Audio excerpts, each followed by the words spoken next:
This is a Sandy Boy Productions podcast. Welcome to Finish Lines and Milestones, a podcast that celebrates the everyday runner. I'm your host, Allie Bretnacher. If you run, you are a runner, and every runner has a story. Join me each week as I share these stories, and we cross finish lines and celebrate milestones together. This episode is brought to you by Organic Pure Fuel. Organic Pure Fuel is made by Anderson's maple syrup, and it is just that, pure organic maple syrup. And I know it seems maybe a little strange, but it is my most favorite running fuel. I just got back from Vegas and I used it during my half. I had 3 packets. I do it about every 4 miles. And you know what? I wish I would have brought in 4 packets so that I could have also used it on my waffles the morning of the race, because I had these incredible waffles, and their tagline is from waffles to workouts, because it's the same exact maple syrup that you can use on your waffles, oatmeal, coffee, whatever. And I also love the fact that it has everything that you want in a fuel, the carbs, etc. But it also has antioxidants and electrolytes, which is an added bonus. It goes down really easy because it's pretty liquidy, and it's also easy on my stomach. And if you want to try it, which you 100% should, they sell 10 packs and 24 packs on their website. If you go to andersonsmaplesyrup.com and then click shop at the top and pure fuel, you can use code FUEL20 at checkout to save 20% off your order. And they also have the 24 packs available on Amazon. Anderson's maple syrup is also available in stores nationwide. So if you look in the syrup aisle, you're likely to find some Andersons there as well. When you support this company, you also are supporting the preservation of acres of hardwood forests across the Midwest. Thank you so much to Andersons for supporting this podcast.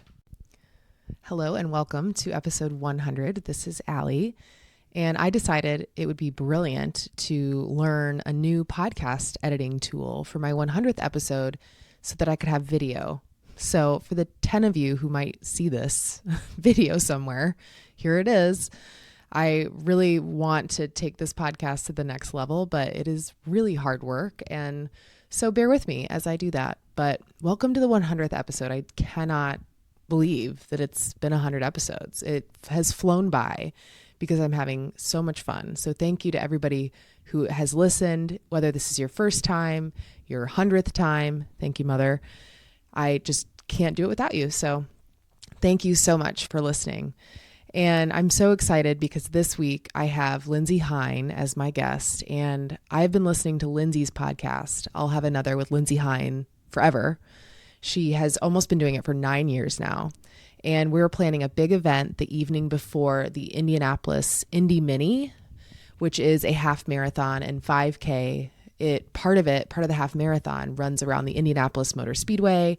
And the night before, we're hosting a live podcast at the Bottleworks Hotel in downtown Indianapolis.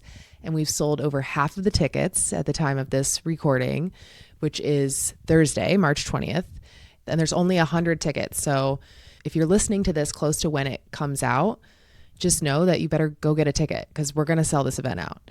So if you're thinking about it, go do it. We have a big giveaway that we're going to announce on Monday, March 24th. So go make sure that you're a part of that as well. And I wanted to give a special thank you to my best friend, Alyssa, who I don't know if she still listens. She was never a podcast person and definitely listened to early episodes.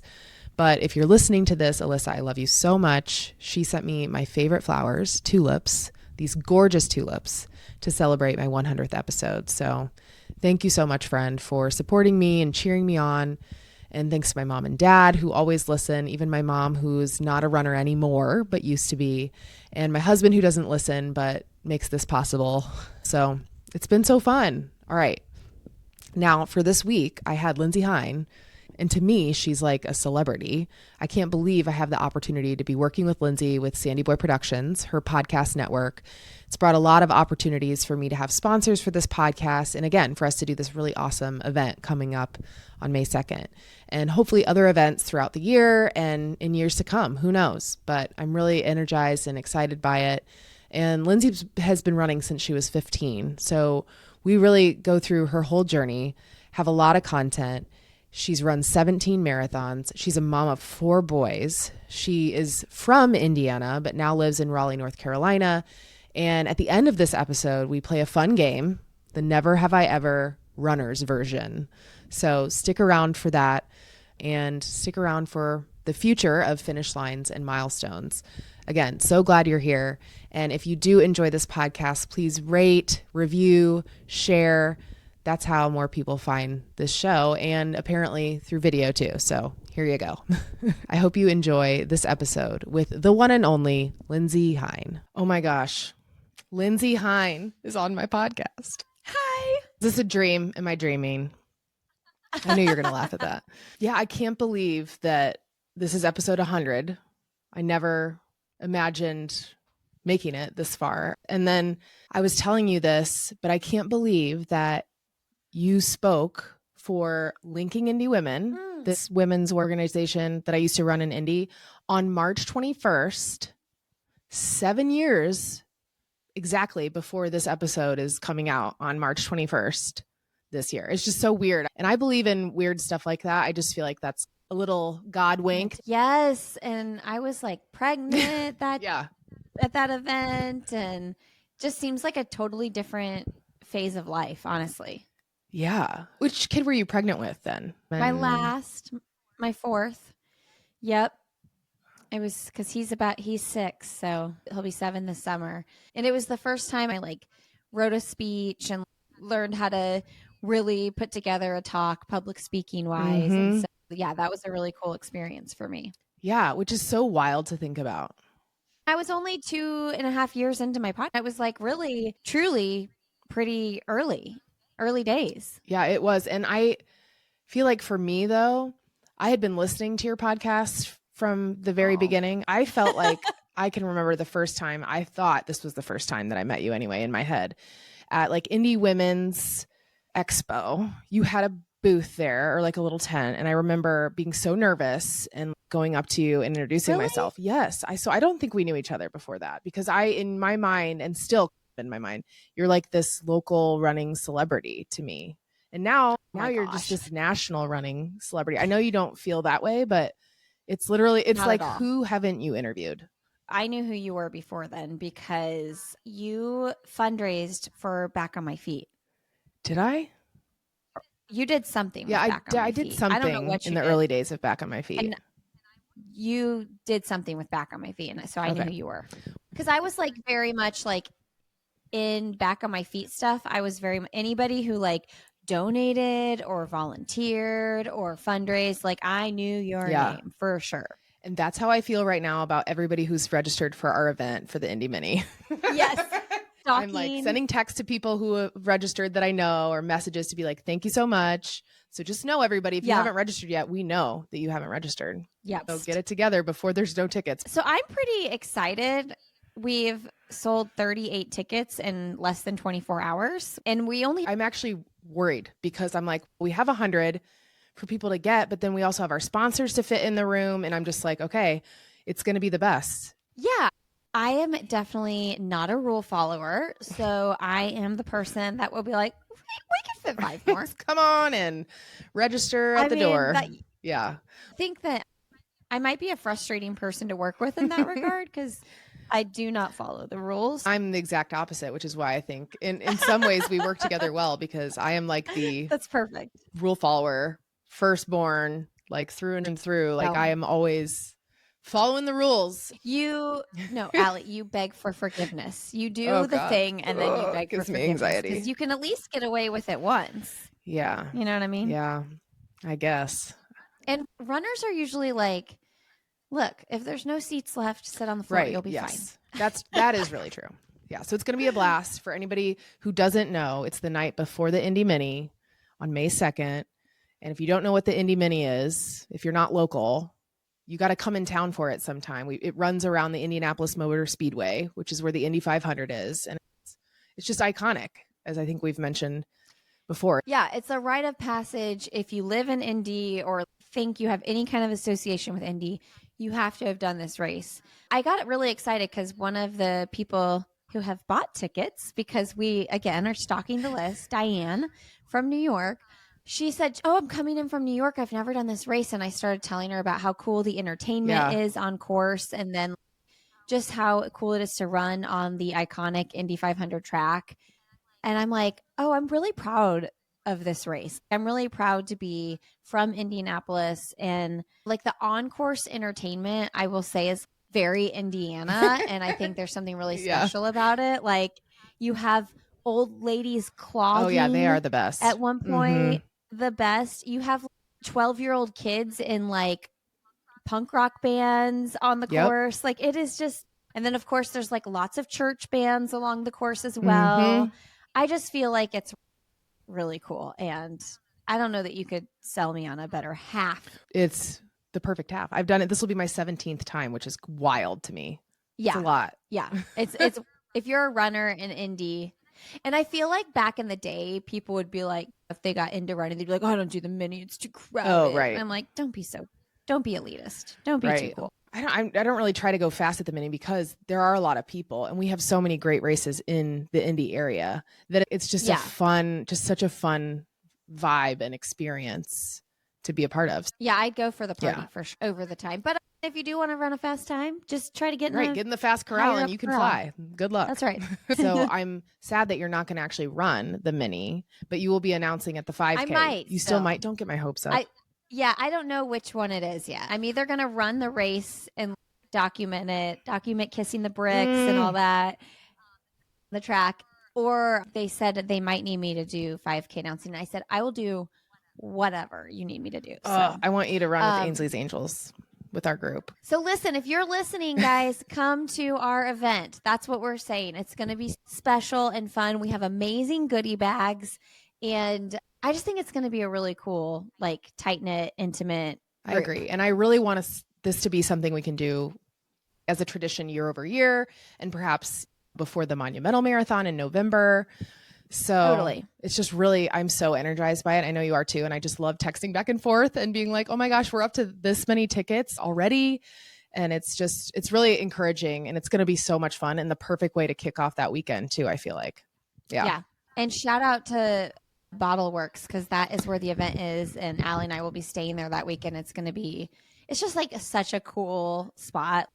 Yeah. On Mass Ave right there. And like, just so many cool things in the area. So we're super excited. Yeah, they are now a Michelin Key.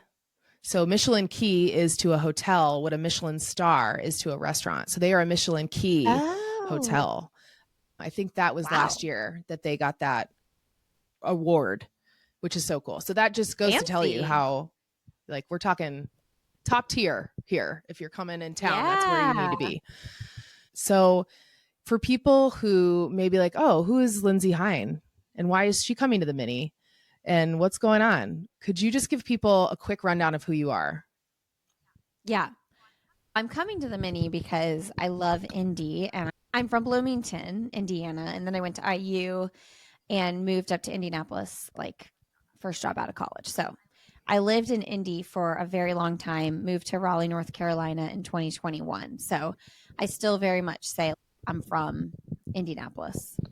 Am I from Indianapolis or Bloomington though? Because you grew up in Indy and you still live in Indy. I grew up in Westfield. I grew up in the suburbs of Indy. And for anybody outside of Indiana, I just say Indianapolis because nobody knows the difference. For sure.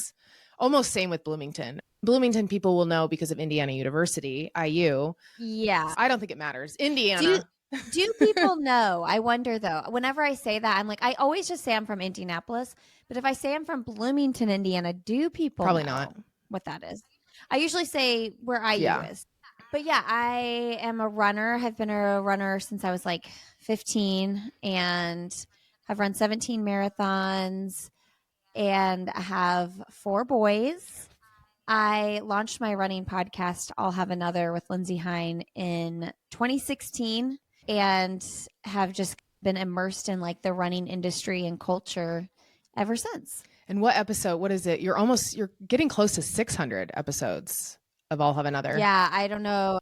I think it's 580 or 590. I'm not even sure actually, but yeah, I've been putting an episode out every week since 2016, and then I've been doing like series as well. 597. Okay. Whoa, I was 97. I just 597. Oh my gosh, you're really I guess close. to... Best you should. Wait, what am I? What are you gonna do? Do I do something? God. You got to celebrate it. I ended up on your podcast at 500 by accident. Although now it's. Oh, you were my 500th episode. See? Yeah. I was See? like, ooh, for the Indy 500 in Indianapolis. There we go. But yeah. I remember when I hit 25, 50, and 100, I made a big deal about it. And then I just would never think about it in time. Right. I've noticed the past few years, like, never done anything for like my anniversary of starting the podcast, which is coming up in 3 or 4 weeks. Okay. Yeah. It'll be 9 years. Wow. Yeah. Mine is in April at some point. I do remember when I had my 100th episode. So I had Meggie Dials interview me, and my husband did write me a card, and the kids got me cupcakes that said like 100 episodes. The internet says that only like less than 5% of podcasts make it to 100 episodes. So I can only imagine how many make it to 600. Yeah. That's why I always like when people are like, I want to start a podcast or like talk about joining the network and stuff. I'm like, so many people start podcasts and quit. So yeah it's because it's a grind if you're not doing it for like your full-time job or whatever. Right. And I think people, myself included, like I get discouraged by numbers, right? And it just doesn't come totally. Like you can't just put your podcast out there and expect to have like thousands of people listen to it, which makes sense. But I think people just assume it's not that hard. I just get a microphone and start interviewing people. And it takes a lot more than that to get it going. It's super hard to grow a podcast unless you're like already a famous or well-known name. So yeah, props to anybody who's out there. Doing it. Props to us. Doing it. Yep. We're doing it. And how old are your boys right now? They're 6, 8, 10, and 12. So they're in that place where they're all a nice, even 2 years apart. Yeah. Wow. Yeah. We're not always that. So we're kinder, 2nd, 4th, and 6th grade. It's really good right now. They fight a lot, but like in general, I'm like, this is good. Yeah. Like, they're all at school all day, and yeah, it's a cool season. I look forward to some of that when they're just a little bit more self-sufficient. Like we're getting close. And I am like super free rangey. So I feel like my kids became self-sufficient maybe earlier than they needed to be. Yeah. That's okay. It is. So yeah, like we live a half a mile from the school, and like my 2nd grader just leaves in the morning. He's bye and just walks. Amazing. Walks out the door, doesn't walk with anybody, doesn't want me to walk with him, just wants to be alone and walk to school. And yeah, I've got some independent kids. And maybe that's one parenting thing I'm You should be. Sometimes the things my kids feel like they need me to help with, I'm like, where did I go wrong? Like, how can you not do this yourself? I mean, that too. Yeah. That too. I'm like, you do not need to ask me for water. You can get your own water. Yeah, no, that's a good example. And you and Glenn have been married for how long? 16 years. 16.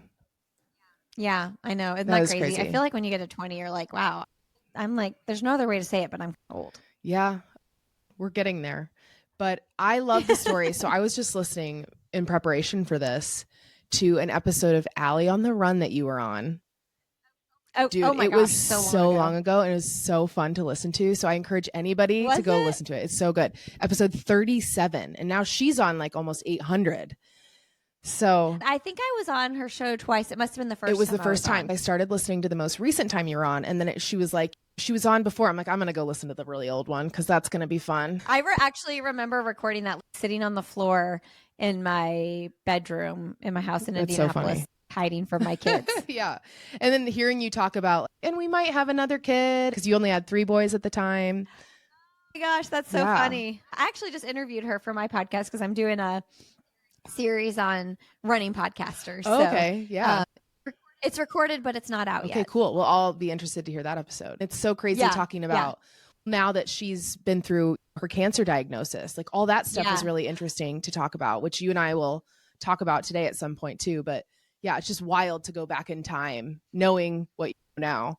I remember in that conversation because she was asking me about the BRCA gene that I have, and she was like, yeah, I don't have any breast cancer in my family. And yeah, so this is super crazy. So we'll talk about that. But I All that's to say that I just love the story of how you and Glenn met. And so I just want people to hear that because I think it's the best. Sure. Please share. So, and people who went to IU will love it even more. I know. I'm like, how should I tell the story? We worked at the Village Deli in Bloomington, and I was a server and he was a kitchen guy. I remember the first time I knew who he was, his parents came and they were eating at the Village Deli. I came back to the kitchen and I was like, who's Glenn? And my best friend Emily, who I worked with, was like, he's the guy on the toast. And I was like, hey, Glenn, your parents are out here eating breakfast. And then I remember thinking like, oh, he must be normal. His parents seem really normal. Because like a lot of kitchen guys at the Village Deli, I feel like they were like a lot of stoners and townies, like people who like weren't in school. Yeah. Although I guess you're a townies. Yeah. I think I maybe questioned their ambition a little bit. Right. That was so judgy of me. From the girl whose dad helped her get the job at the Village Deli. That's funny. Like he knew someone who knew the owner and I just like really needed a job. So yeah, maybe I should check my ambition there. But anyway, yeah. So, but he always tells me there was like a couple months later, there was like a party or something that someone maybe we were having people over to our house. I was like 20. Mm-hmm. And he said he was washing dishes and he didn't get invited and he was like offended by it. He was like, probably so sad. Why didn't I get the invite? Yeah. And I tried to break up with him, I don't know, a month into dating or hanging out or whatever. And he was like, no. He was like, why? And I was like, I don't know. I just thought this was going to be like a summer thing. I didn't think we were going to be serious here. And he basically was like, you don't have a good reason. Yeah. Sorry, I veto your breakup. I veto your breakup. I just brag on him a little bit here, though, because I don't know if I told this story on her show or where I've told this story, but he was just always so super like confident in himself. And I remember I had an ex-boyfriend that was like wanting to get back together. Mm. And so I told him about it. And I had been single for like a year. But this ex-boyfriend had came back around and he was trying to get back together. And I told Glenn about it. And I said, he really wants to go to dinner and talk about things. And this was like, we had probably been dating for, I don't know, 5 or 6 weeks or something. And he was like, you should go. He was like, you should go talk to him. And I was like, oh, you won't be mad if I like go to dinner with my ex-boyfriend? And he's like, no, I think you should go talk to him. And so I did. And we had dinner and it was fine. And he's a nice guy and he's married with a few kids now and that's all fine. But I think I came home from that. Oh my gosh. How nice is it to be dating someone who has no jealousy issues? Gosh. And is just like totally fine and like confident. Hey, if it's meant to work out, it'll work out. And you should go entertain that conversation.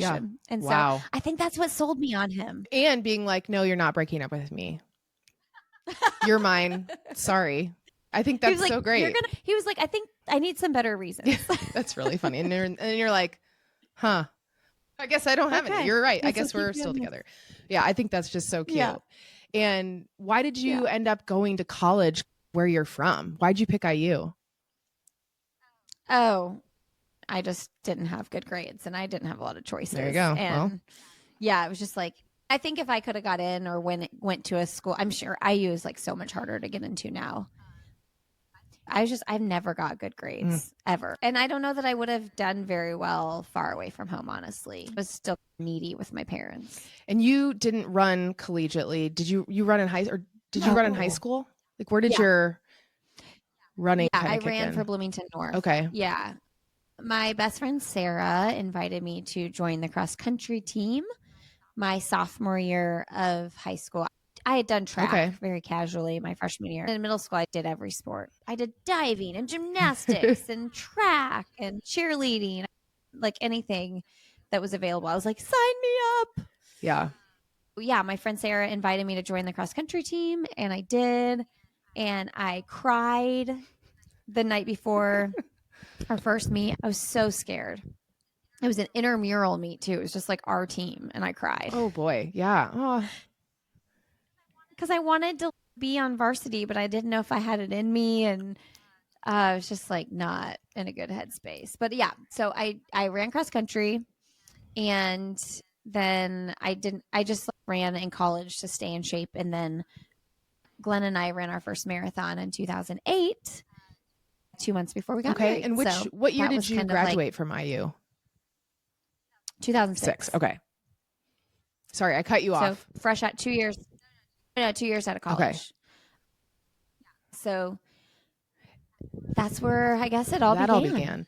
Before we go down that rabbit hole of your running journey to 17 marathons, which is nuts, where do you fall within your sisters? Remind me. I'm in the You're middle. the middle. And Erica is the oldest? Mm-hmm. Yeah, my older sister's 2 years older, and my younger sister is 3 years younger. Okay, and what's your youngest sister's name? Shelby. Okay, I don't think I've ever met Shelby, but I've met Erica. Shelby Lynn? Yeah. Shelby Lynn. She lives in Bloomington still. Okay, I feel like middle child, that helps. No wonder you're not a rule follower. Second born, oh, my gosh. God. Yeah. Oh, yeah, no rule following here. So first marathon in 2008, and it was San Diego, rock and roll. How the heck did you choose San Diego for your first marathon? I think we were just like, oh, if we're going to do one, let's go somewhere cool. Yeah, that makes sense. We didn't have any money. We were so young, and my husband's parents came with us, and we shared a hotel room with them because they were paying for the hotel room. Oh, man. I remember being like, I don't think we could have done this if you didn't come. And his parents wore shirts that had the date of our wedding on it. And shut up. That's so adorable. See, yeah. I think his parents are a little more like your parents. Oh, yeah. That's really sweet. Wow. Yeah. But yeah, so I think we'll just do this one and done. I wanted to have a big goal before our wedding. And then I also was like, oh, this will keep me in shape. And then I can be the size I want to be. That's what my mindset was at 25. Dude, I PR'd my marathon at the time. I ran a sub-4 for the very first time the year of our wedding. So if that tells you anything. Yeah. Women, I don't know why we feel like we have to do that to ourselves for our wedding, but it was like, no, I'm going to be in the best shape possible. It's so silly. It's so funny because I look back and I'm like, oh my gosh, you were so young and pre-kids. Okay, so San Diego. And did you not travel together? Did you train together for the marathon? Yeah, we pretty much did all of our long runs together. This was before GPS watches were a thing, but we didn't have them. So we just had Timex watch, crazy. And we would just run based on time usually. And then sometimes we would get home and map my run it and see how far we ran. I remember we'd be like, okay, 20 miles, we'll go run for 3 hours. And so that's what we would do. And looking back, I'm like, oh, we were probably running a lot more than we realized we were running. Probably. On a Wednesday, I'd be like, okay, we're supposed to run 10 miles today. We'll run for an hour and 40 minutes in case we're running 10-minute miles. And I'm like, yeah. Ain't no way we were running 10-minute miles in flat Indianapolis. Yeah. We were running 8-minute miles. So yeah, I think that in that sense, we were probably very prepared for our first marathon. Yeah. I'm trying to remember which year Zach and I ran Chicago together, but we trained for Chicago together one summer. And it was while we were dating. It was before we got married. And I just remember that solidifying in my mind that he was the one for me because he had never run more than 3 miles and then agreed to train. And I think there's really, it's great. I miss it now because we don't run together at all. He doesn't really run. Yeah. But I loved that season where we're doing all our long runs together. Yeah. No, we've run so many miles together. We don't really run together much anymore, and then once you had kids, it was taking turns or we'd go on runs with a stroller together. But yeah, lots of miles. If you can survive running a marathon with your spouse. It's a great metaphor. Because you can get for marriage. There's some it's hard. Irritability it's hard. Yeah, that's right. It's really hard. Just when you think it might not get hard, then it gets hard. So what do you remember about that first marathon besides what you've already shared? It was hard. No. I think that we went into that marathon being let's try to break 4 hours. I think that's doable. And then I was like at the expo the night before, and I was like nerding, being a total runner dork, talking to the pacing people, and I was like, oh, maybe I can qualify for Boston. So then I got one of those bands that gives you like the I've worn pace one of those. Yeah, and I was like, I'm gonna try to do this.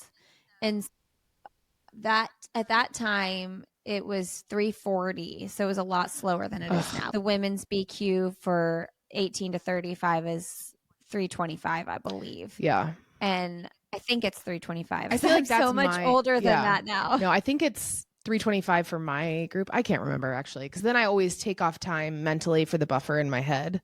Right. Yeah. How old are you? I will be 39 this year. So then you're probably 3:30. Okay. And I'm probably 3:35. Or maybe I'm 3:40. I don't know. It's hard. It's really hard. It's hard. So we got to like miles. We ran like 17 miles together, and he was like not doing well. And I was pretty fine. And I was like, I'm just going to go because I want to try to qualify for Boston. And so I left him, and I was running with some other guy. Maybe this isn't a good analogy for marriage. I take it back. Bye. So bye. When it gets hard, I'm going to leave. No. I left him, and I was running with some other guy, like some younger guy, but we were like pulling each other along. That's and so I left, me and this other guy left. He knew though that I was trying to qualify for Boston. So he was like, and he was like really starting to like, it's interesting. If I would have stayed with him, what would the trajectory of our marathoning have ended up being? Because the trajectory was, I did qualify, and then I ran Boston, and I had a bad race there, and I was like, maybe I just won't do marathon anymore. But then he was like, if you're going to run a marathon, I'm going to run another marathon.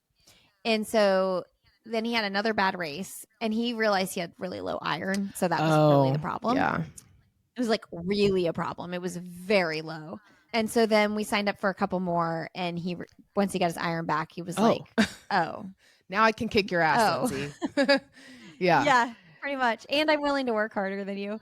So yeah, I'm like, I guess if I would have stayed with him though in that first marathon, if I would have been able to finish feeling like I had so much left in the tank because I stayed back with him, I probably would have been like, I want to try this again and like try to qualify. Yeah. Yeah. Because I do remember crossing the finish line, and crossing the finish line for your first marathon is like very emotional. Yeah. It's so emotional. Because I remember in that race, I was like, there were like fighter jets overhead, and I was like, drop a bomb on me. My body is shutting down. Like I really felt like that. I was like, I just don't care if it's all over. Yeah. At this point, I just feel so bad. And I really was like, are my kidneys shutting down? I felt so awful. But I remember standing there forever being like, where is he? Is he okay?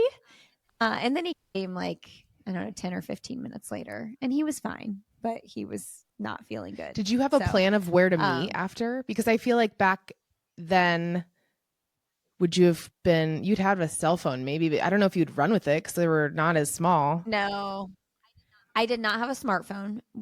I had like a Razr flip phone. Yeah, I can picture that. Yeah. No, we didn't run with our phones. No. And yeah, and we didn't run with music or anything like that. Just so basic. So free. That's crazy to think about that now. Maybe it wasn't. I don't know if I went and found his parents. Yeah. Yeah. It was San Diego. It wasn't like running New York or Boston or anything like that. Yeah. That's where it all started. And does Rock and Roll San Diego Marathon, does that still exist today? I don't know. Yeah, I think so. Yeah. I just can't keep up with all the Rock and Roll series that there are. I think that's the only rock and roll I did. ever. Okay. Yeah. So San Diego, 2008. Yeah, that's wild. And then I ran Boston April the next 2009. year. Okay. And you said you had a rough race.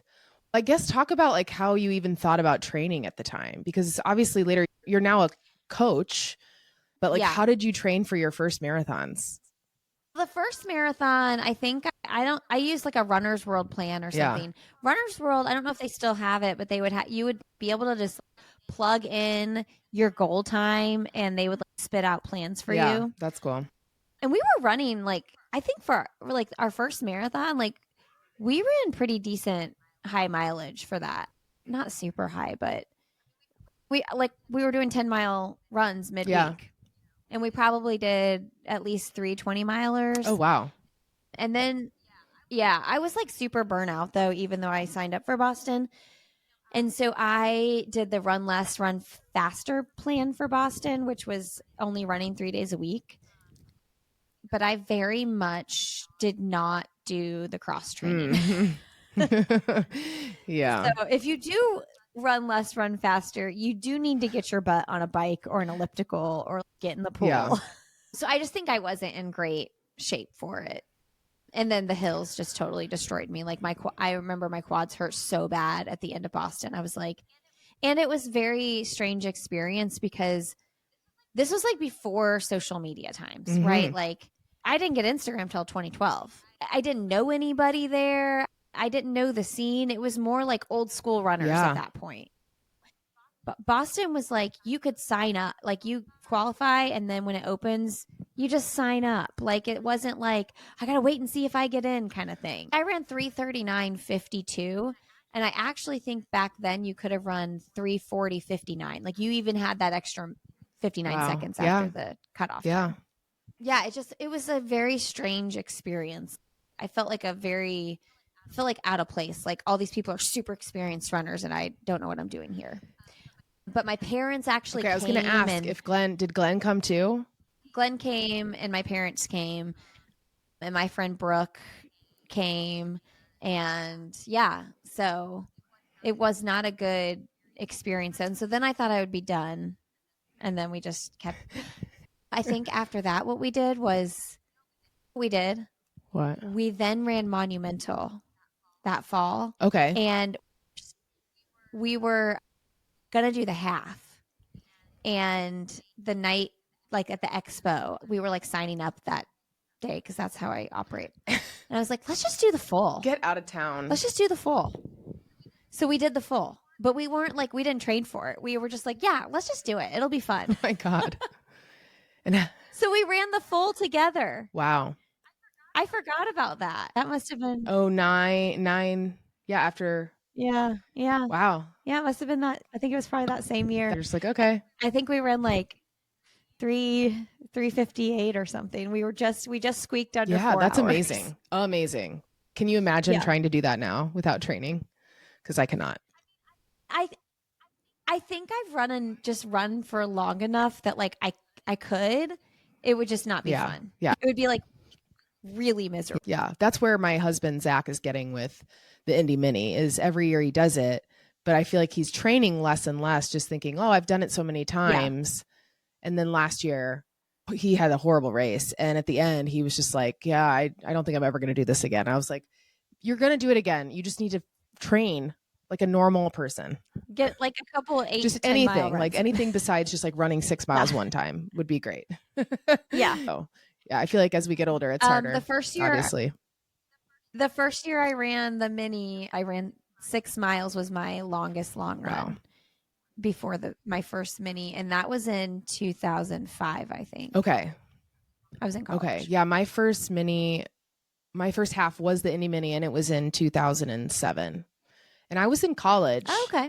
So I don't know how my memory is really horrible. I don't remember why I chose that to be my first year because my parents did it for quite a while and my dad was trying to get me to do it. And I kept being like, no, I'm good. And then finally, I guess I was like, okay. And then I did. Yeah. Yeah. And I've pretty much done it like every year except for one for who knows why. Yeah. Yeah. Maybe babies. No, because I did it pregnant with my first. Okay. Yeah. Oh, my whole family has done that race. Your whole family. My mom, my dad, and my sisters. We've all done it at least once. Yeah. It is one of those things though. If you're in this area, even in the state, I feel like it's just something you got to do. You got to do it. And so then when did you start having babies? 2012. Okay. And then now you have 4 boys, which is crazy to think about. Can you talk a little bit about your journey to becoming a mom? Yeah. So I just thought it would be a little bit easier than it was at the beginning. And I did get pregnant. And then I had 2 miscarriages early on. And then I think it's so weird. When I got off birth control, I wasn't getting my period. And the doctor I went to was like, oh, yeah, you have PCOS. You have polycystic ovarian syndrome. And I was like, I do? And she was like, yep. She diagnosed me with that based on blood work. No ultrasound, no nothing. She prescribed me 2 medications with no further investigation. I'm 26 years old. I have no of the outward symptoms of PCOS, which is like weight gain and hair growth on your face and just different things like that were not adding up. Like I had no of these other symptoms. And she didn't even order a freaking ultrasound to see if I had cysts on my ovaries. She solely diagnosed me with it based on blood work. And as a 20-something, you're just fully trusting of a medical professional. 26 years old. Yeah. And I was in tears. I was so upset. And then I was like, well, if that's the worst thing, like it's not a life-threatening disease. But my mom's a nurse and she was like, no. She was like, I would not take that medicine, first of all. The medicine is like heart medicine and like diabetes medicine. So I went and got a second opinion with my mom and like with her OBGYN. And they did do the ultrasound and they were like, yeah, you do have a lot of cysts on your ovaries. But it's probably just your body like getting back into figuring itself out from being on birth control I was only on birth control for 1 year. Interesting. And so he gave me a medicine that induced a period. And then my body just figured it out. And I started getting my period regularly and I never had to take that medicine. That's wild. It's wild that what if I hadn't had my mom consult with, because then who would I have talked to and asked about? Then would I have just continued taking that medicine for years and walked around accepting that I had this PCOS? I guess in the moment I did have polycystic ovary, but it was more like a short-term thing. Yeah. So wild. So anyway, I won't be referring anybody to that doctor anytime soon. And so then I did end up getting pregnant a couple years later and had my first miscarriage. And I remember I didn't have like a real OBGYN at that point because I had not really transitioned from that one lady that prescribed the medicine. And so I was like, I got to get into someone. And this ended up being my OBGYN that I saw for the next decade. She just happened to be the doctor that had an opening that day. Like, because sometimes it's hard to get into people, and she probably had a cancellation. And I just remember like she squatted down next to me and looked me in the eye and was like, just handled my like sorrow really well. And I was like, that's it. That's my doctor. Yeah. And so we walked through it again a second time. And she had prescribed me, I think, progesterone to help protect the lining of my uterus. And the next time I got pregnant, I took that immediately and it stayed. The baby stayed around. So that was my first Marshall in 2012. And then every 2 years. Kept on going. So the first 2 are 2.5 years apart. And it took a little longer than I thought it would to get pregnant with my second. And then the other 2 were not even planned. We wanted to have more kids, but it was like, it was an easier to get pregnant. 4 boys, my Lord. So yeah. I know. I always feel like the fertility discussion is tough, and especially with someone with an obnoxious amount of kids. But I will say, like, it's not that I'm grateful that I had miscarriages, but I'm like grateful that I had a little bit of hardship. I can't understand someone's life who's like truly going through fertility stuff. I can't understand that. But I got like a little bit of a glimpse of what if this can't happen for me? And just like the gratefulness of what it means to actually be pregnant and carry a pregnancy. Yeah, I'm in the same boat. I have not had a miscarriage, but I had bleeding with both of my pregnancies, which I only thought could So happen scary. if you had a miscarriage. So even after the first time I had problems and then it was fine, when it happened my second pregnancy, I still thought that it was, because they're like, the minute that you call, it's like that's not normal. Oh yeah. So I've had the tiniest, It's such a scary it feeling. is terrifying, but yeah, the tiniest taste of that. But could you tell people about how you approached being fit after, during, what that looked like across? I know that you were literally pregnant for so many times and so long, I feel like. How did each one, because I feel like there's so many years of you like either being like pregnant or postpartum. So how did you approach that? Yeah. I think for my first one, I was so young. I was 28. I was still 28 when I had my first baby. I was almost 29. Wow. Yeah. So I feel like it was, honestly, I don't know. People can say age is just a number, but honestly, F that. It's not true. It's not that you can't do incredible things as you age. And I still think at 41, if I really wanted to, I could run a marathon PR. Yeah.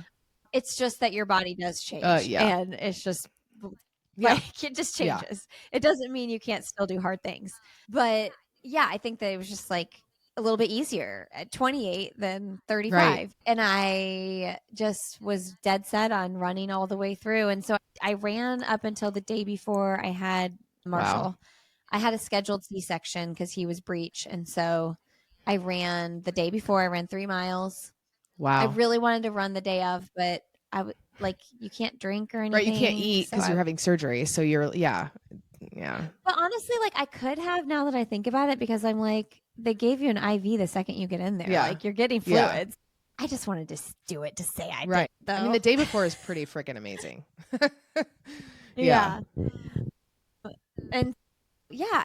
And then just every baby, I think I probably moved a little bit less as far as running and real exercise, but I always stayed super active throughout and took my time coming back, especially after my last 3, my first one. I was like, wait a minute. After your first one, I feel like you got back after. No, first one, I waited my 6 weeks, and I had friends that were like running after 2 or 3 weeks. And for me, I was thinking, oh, this is good. I'm waiting my full 6 weeks.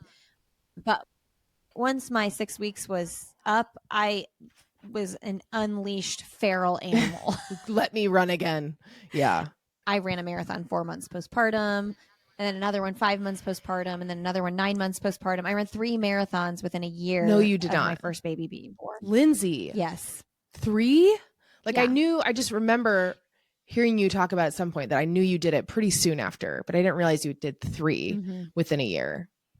Wow. That's a lot. I had him June 26th, and then I ran Monumental early November. And then I ran Rehoboth Beach Marathon, like mid-December. Where's that? And then it's in Delaware. Interesting. I think it's in Delaware. It's in one of those. Okay. Sounds good to me. They're all the same to me, all those states. Somewhere over there. No offense. Yeah. Yeah, somewhere over there. One of those little ones. Yeah. And then I ran the Shamrock Marathon in March, and I ran a PR that. Wow. And that's when I realized. I think that's when I realized how fast I could run. Like, I have a lot more in me. Yeah. And I never got much faster than that because I kept having babies. But yeah, I ran 3:13. That was like 9 months postpartum. I ran 3:13, and I was like, okay, that's pretty fast. And then you, in 2017, is your fastest marathon overall, correct? Yeah. And that was 1 year after having Russell, who's your third. Yeah. 3:11:52. That's crazy. Yes. So that's super speedy. Did you work with a coach during any of these? No, I've never worked with a coach. Glenn served as that, like my husband, because he is not like a naturally fast runner, but he is willing to put himself through some pain. Yeah. And once he figured out how to train, he trained hard. Like, he was running 90 miles a week. He got up to 100 at some point. Yeah. But at that point, when I ran my 3:11 in 2017, he had run 2:49 in 2015, I think 2016 maybe. And so, like, he had really taught himself how, like, he had figured out the recipe to get faster. And so I relied on him a lot. That training cycle, though, I just wrote my schedule week to week. I was like, okay, so I probably need to do like this. I probably need to do a long run here. I probably need to do that. I think I only did 120 miler. Wow, yeah. And my mother-in-law had just passed away 3 months before. So like life was chaotic. We had 3 little kids, baby 2.5, 4. And yeah, so it's looking back, you're like, gosh, I probably had a lot more in me, but there was just a lot going on. You did that in the midst of all the things, which is just insane. I think part of the reason I was able to run it that fast, I think that my ability was actually like much faster than that.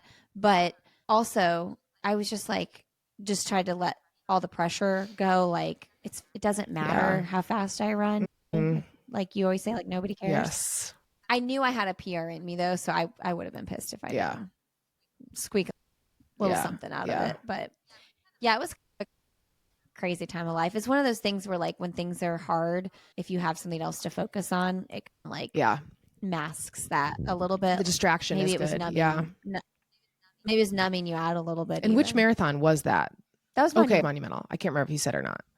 They're all blurring together. Which was fun because those are our streets. Like we knew those are our streets. We know exactly what's going on.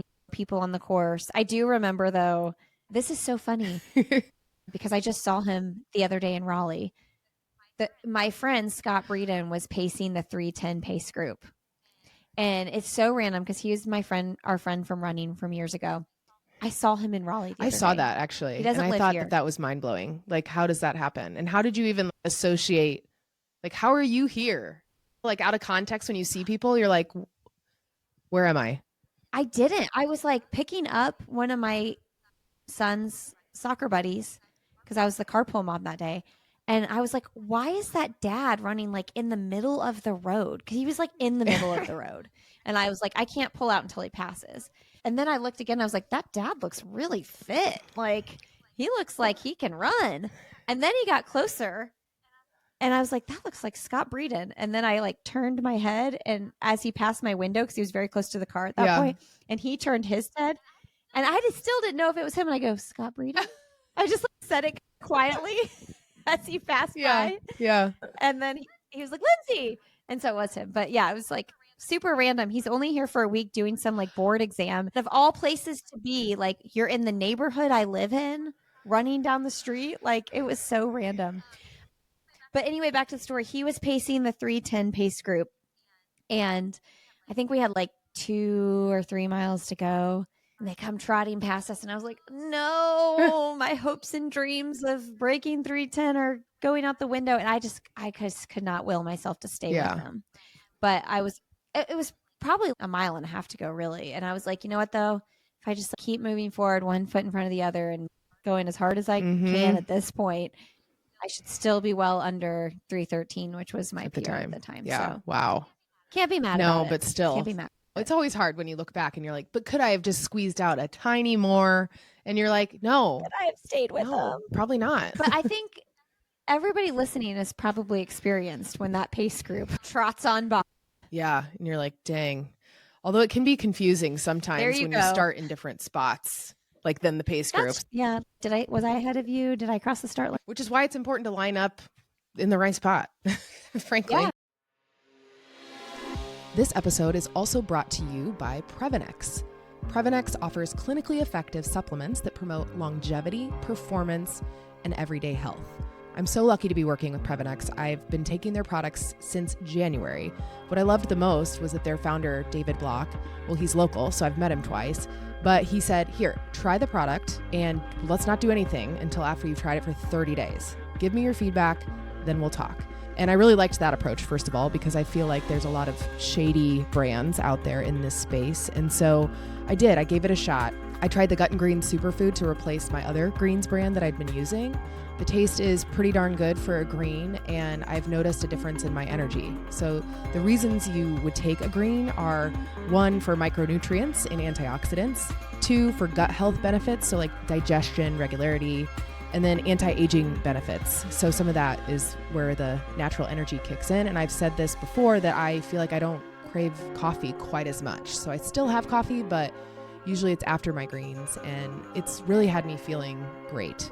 So I take a slew of other products in the Previnex product line, but the Gut and Greens Superfood is one that's really low-hanging fruit for you, especially if you're already using a different brand. You can upgrade your greens and spend less than you're probably spending now as well. And you can use code ALLY15, ALLY 15, at checkout. That is ALLY15 at Previnex.com, Previnex.com. And Previnex is also a sponsor of our upcoming event. Thank you so much to them for supporting this podcast. And so before that 2017 PR, you started your podcast when? 2016? Okay. Yeah. So that was also going on. Like it was also like a new thing going on. So what made you be like, I want to start a podcast? I was listening to podcasts. I listened to Serial, and I loved that. Adnan. That was my first one. Yeah, he's free now. Same. Oh, he is? I saw it the other day and I was like, oh my God. Wait, so do you think he's... I don't know. I was like thinking about it. I'm like, maybe I want to go back and listen again because I don't know. I feel like it was just such a good first podcast for everybody to listen to because you just couldn't get enough of it. It was so wild. Yeah. So I don't know. Yeah. So I listened to that and then I was like, I wonder like what other podcasts are out here. So then I started listening to Happy Hour with Jamie Ivey, and that was like a Christian-based show. But I was like, she's just talking to friends, and I enjoy listening to it.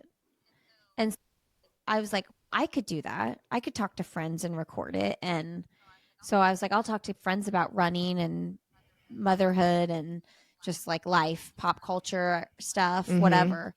But I was like, I'll make it a kind of a running focus. And that's what I did. And my first episode was with Laura Anderson. I made it way more stressful than it needed to be because I do not know anything about audio stuff.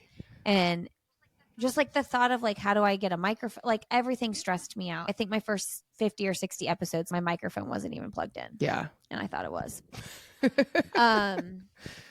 But I started pitching pros and they started saying yes. And then, and I wanted it to be a job. Like I really did.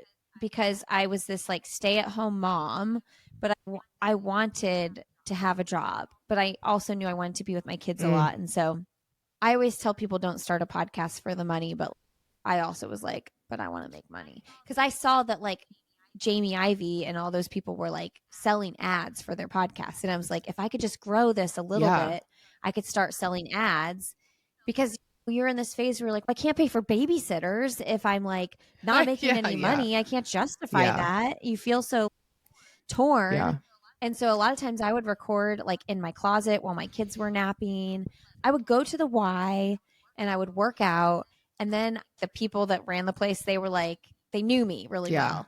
And I was like, hey, can I sneak into the chapel and record a podcast? So I would record podcasts in the chapel at the YMCA while my kids were in the childcare. That's amazing. Hustle. And so, I'm just like, I was freaking hustling so hard. I could never hustle like that now. Yeah. I would never be willing I was going to say you could. You just wouldn't want to. Yeah. I would want to. More work-life balance. Yes. But yeah. It worked out and it wasn't like it didn't. I have a really hard time when people who are successful say things like, oh yeah, and this just fell into my lap. And I'm like, stop. So I worked really hard to get it to what it became. And now it's been just like steady for a really long time. Yeah. One of my questions for you is, who have you been like nervous to interview? Anybody? Like you've interviewed. You said you started asking pros to say yes. Remind me who the first pro to say yes was? Sarah Hall. That blows my mind. Like you're like, holy shit, Sarah Hall, who I interviewed last year and almost had a heart attack.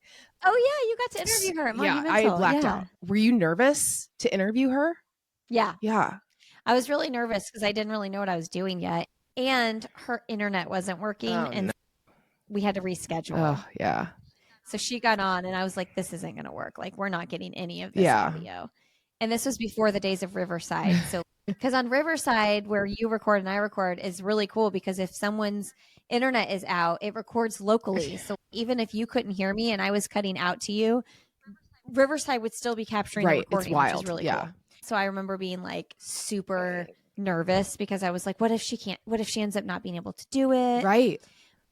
So yeah, she was one of my first big yeses. And then I was like dabbling in non-runners too at that point. Like I remember I had Jamie Ivey said yes. I feel like I she remember was listening like, to that because I know that name from you for sure. she was just like one of my favorite podcasters. Yeah. I'm going to ask my favorite podcasters to come on. I say Sarah Hall was the first pro that I didn't know, but Molly Ludlow came on. She was truly the first pro. And she doesn't run pro anymore, but she's a nurse now. But she ran for Saucony, and she was an 800-meter runner. She placed fourth at the Olympic trials twice. Yeah. In 2012 and 2016. Wow. So, yeah. And I had interviewed her right before the 2016 Olympic trials. Wow. She married someone I went to high school with, which is That's just so super random. Yeah. So I knew her. She like came over to my house and we recorded in person. That's cool. Yeah. But then Molly, Sarah Hall, Emily Infeld, and then once Sarah and Emily came on, it started trickling. Like Alicia Montano came on, Brenda Martinez, and that was a favor of Molly. Wow, yeah. Because Molly knew her from running. And I think once you start getting bigger names on, it's easier to get more big names because you can always name drop. Like, yeah. listen. Be like, hey, I've already had. The first time I interviewed Michael Johnson, you better believe I'm name dropping that every track person I have on my show. Yes. Like, not in the conversation, but to pitch them. Absolutely. You totally name dropped that in the conversation with Kenny that I just listened to.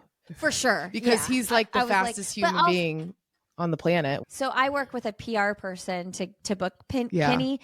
And so she might have said, hey, this woman has interviewed Michael Johnson, Sonia Richards-Ross, and named some like track legends. And he might have been like, okay. So yeah. For anybody who doesn't know that name, go watch Sprints on Netflix. Season 2 in particular for him. Oh, Kenny Bednarik. Yeah. I feel like he placed second in the 200 in the Olympics this year. A beast. I really enjoyed that. But yeah, I feel like over the course of time, over these 9 years, you've interviewed like everybody there is almost to interview. Who are some of the people that you have not interviewed that you're like dying still to interview that just for some reason you haven't? I've been pitching Allison Felix since the day I launched my show 9 years ago. Yeah, come on, Allison. I've emailed as recently as 3 weeks ago, and they were like, no. Basically, they were like, she doesn't have time right now. You're like, okay, how about next?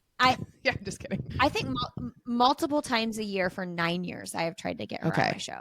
And I thought I might be able to get her on because I'm connected with Every Mother Counts, and she does a lot of work with like maternal health care and like athletes and motherhood. And I've had Christy Turlington Burns on my show, who's the founder of Every Mother Counts, and Alicia Montano, who's an advocate for mothers and mother runners.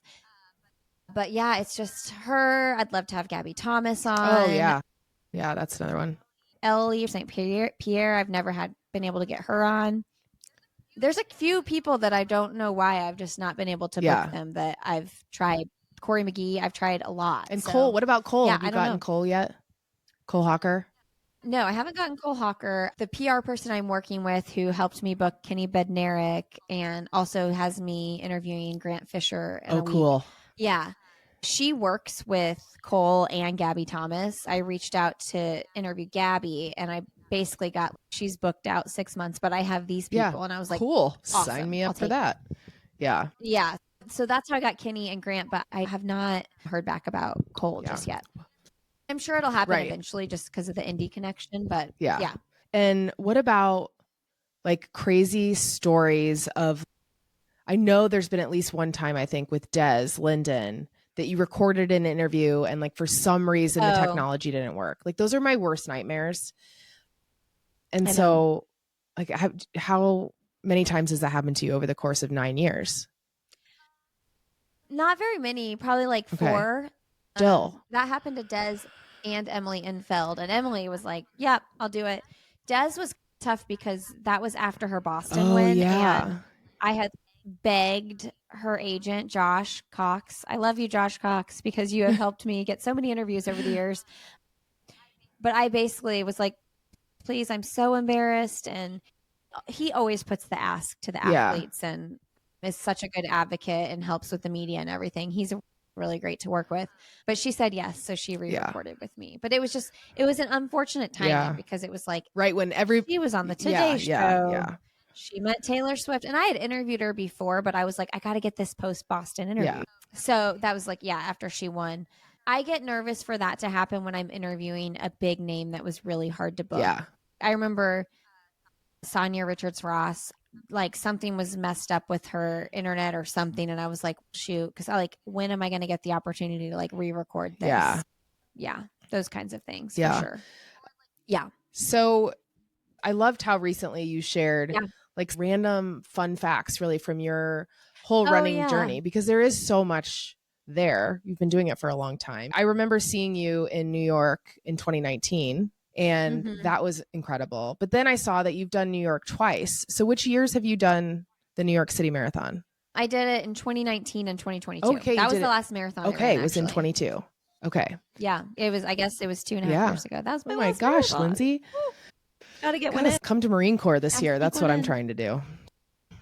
It's 50th anniversary. So I'm. I have always wanted to run that marathon. I've done it once a while ago. I don't. What do you have to? Is there a lottery or do you have a charity bib? How does that work? It goes live. Registration goes live at I think 10 a.m. Eastern on April 7th. And I think that they will probably immediately sell out, if I had to guess, because of just all the buzz around marathoning that there is right now, and how it's one of the largest ones that doesn't have a lottery. And I've just heard it's like cool. So cool. Just seeing all the servicemen and women. It's amazing. And, you run by all the monument. It's just really cool. Anyway, but New York in 2019, I loved because I got to go to your event that you had either that year or did you do an event the year before? Or did you do the event the year you ran? I did events both years. Okay. In 2018, that was really my first live show outside of the like homemade scrappy one I put together on my own in Indianapolis. So that's the one I went to. Yes, because it was the year I ran. Yeah, I interviewed Paula. You did. Radcliffe, it was so amazing. Which was such a cool opportunity. I had Christine Burke, who was the president or the vice president of the New York Roadrunners, on my podcast. And so I had formed a relationship with her, and I just said, hey, I'd love to do a live show in New York. And so they invited me to do that. And they were like, yeah, we'll have Paula Radcliffe. And I was like, oh, the world record holder in the marathon? Oh, okay, cool. So that was like a really big deal to me at that time. They did not pay me for that. I paid for my own way. Yeah. I stayed with my friend Ashley. And then I realized I need to get paid for stuff like this. Needs to be part of my job. I can't just take a vacation. Yeah. But the cool thing about that was my Sandy was only like 3 months old, and I was in like the throes of like postpartum everything. I think I remember Glenn like holding Sandy, like walking around, because it was in.